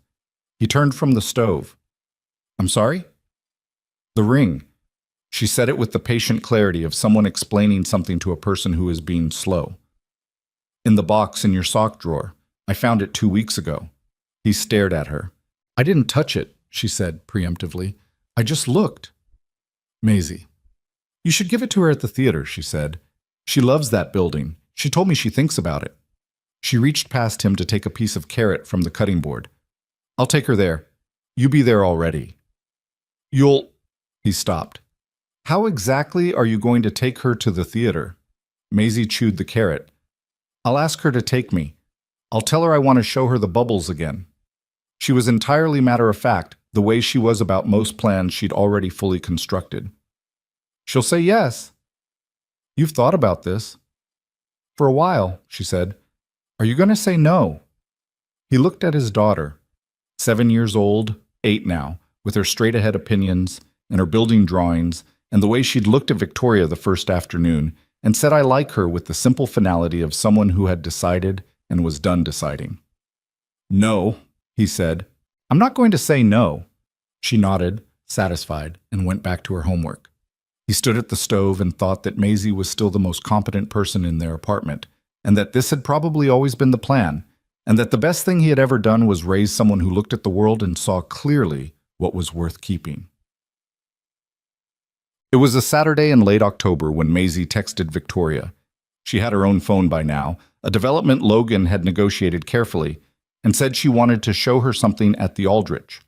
Victoria replied within minutes. She always replied to Maisie quickly, which Logan had noticed and filed away in the place where he kept the things he didn't say out loud. They arrived at the theater at 4 in the afternoon.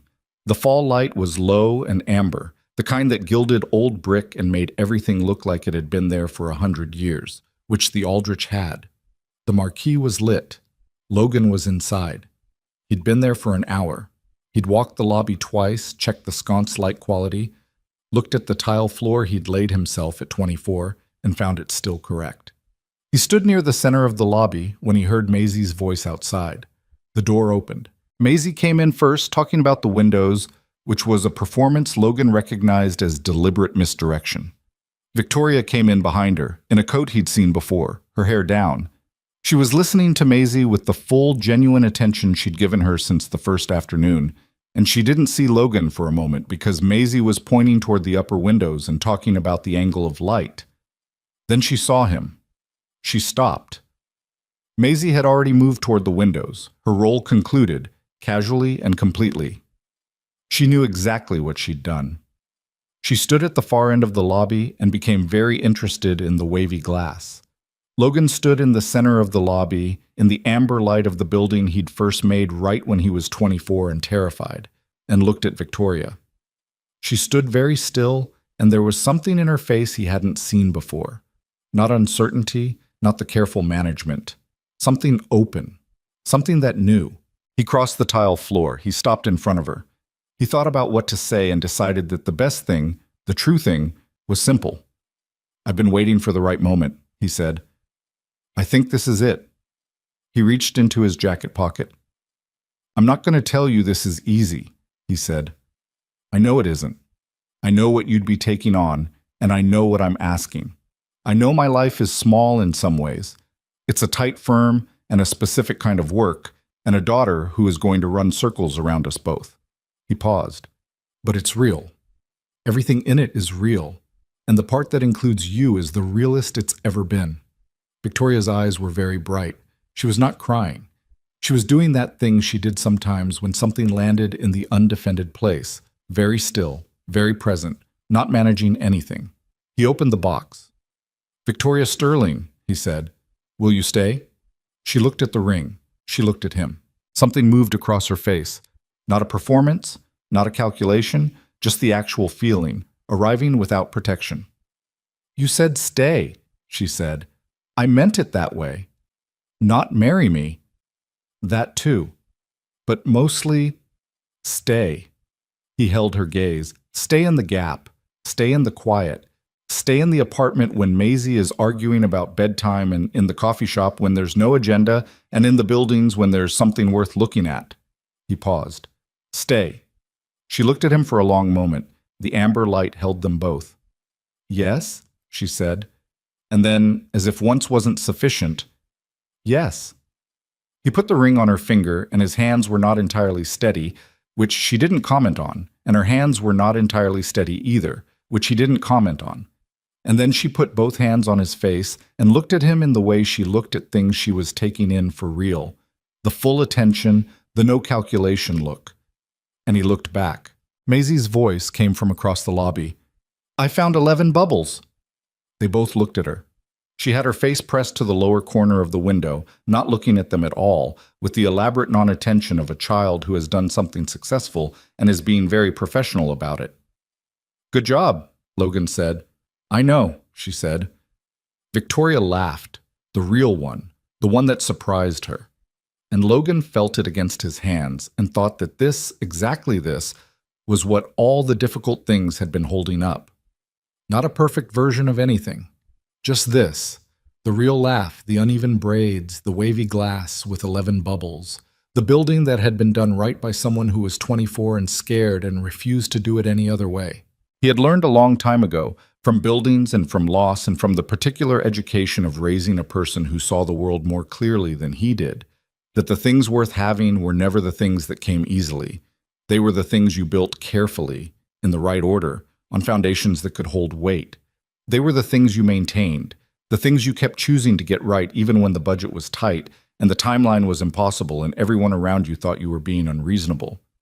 He had also learned, more recently, from a woman who asked questions that went somewhere and stopped talking when she had nothing left to say, that the hardest thing was not the work itself. The hardest thing was trusting that the work was worth doing before you could see what it was becoming. They stood in the lobby of the Aldrich Theater in the October light, the three of them, in the building that had started everything and held everything, and Logan thought that some structures were built for exactly this, to hold things that mattered, to keep them safe and warm and present across the years, to be still standing when the people inside them finally understood what they had. He took Victoria's hand. She held it. Maisie came across the tile floor, slid her hand into Logan's other hand, and looked up at both of them with the particular satisfaction of a person who has been right about something for a long time and is experiencing the correct outcome. "Okay," she said. "Can we get food now?" Logan looked at Victoria. Victoria looked at Logan. "Yeah," he said, let's go." They walked out through the lobby doors together into the late October city, and the marquee lights came on behind them as the evening deepened, casting warm gold on the sidewalk, on the brick, on the street that ran in both directions toward everything that came next. The doors closed. The building stood, as it had for 100 years, as it would go on standing, holding the memory of everyone who had ever come through it, every ordinary moment that had turned out, without announcement, to be something more.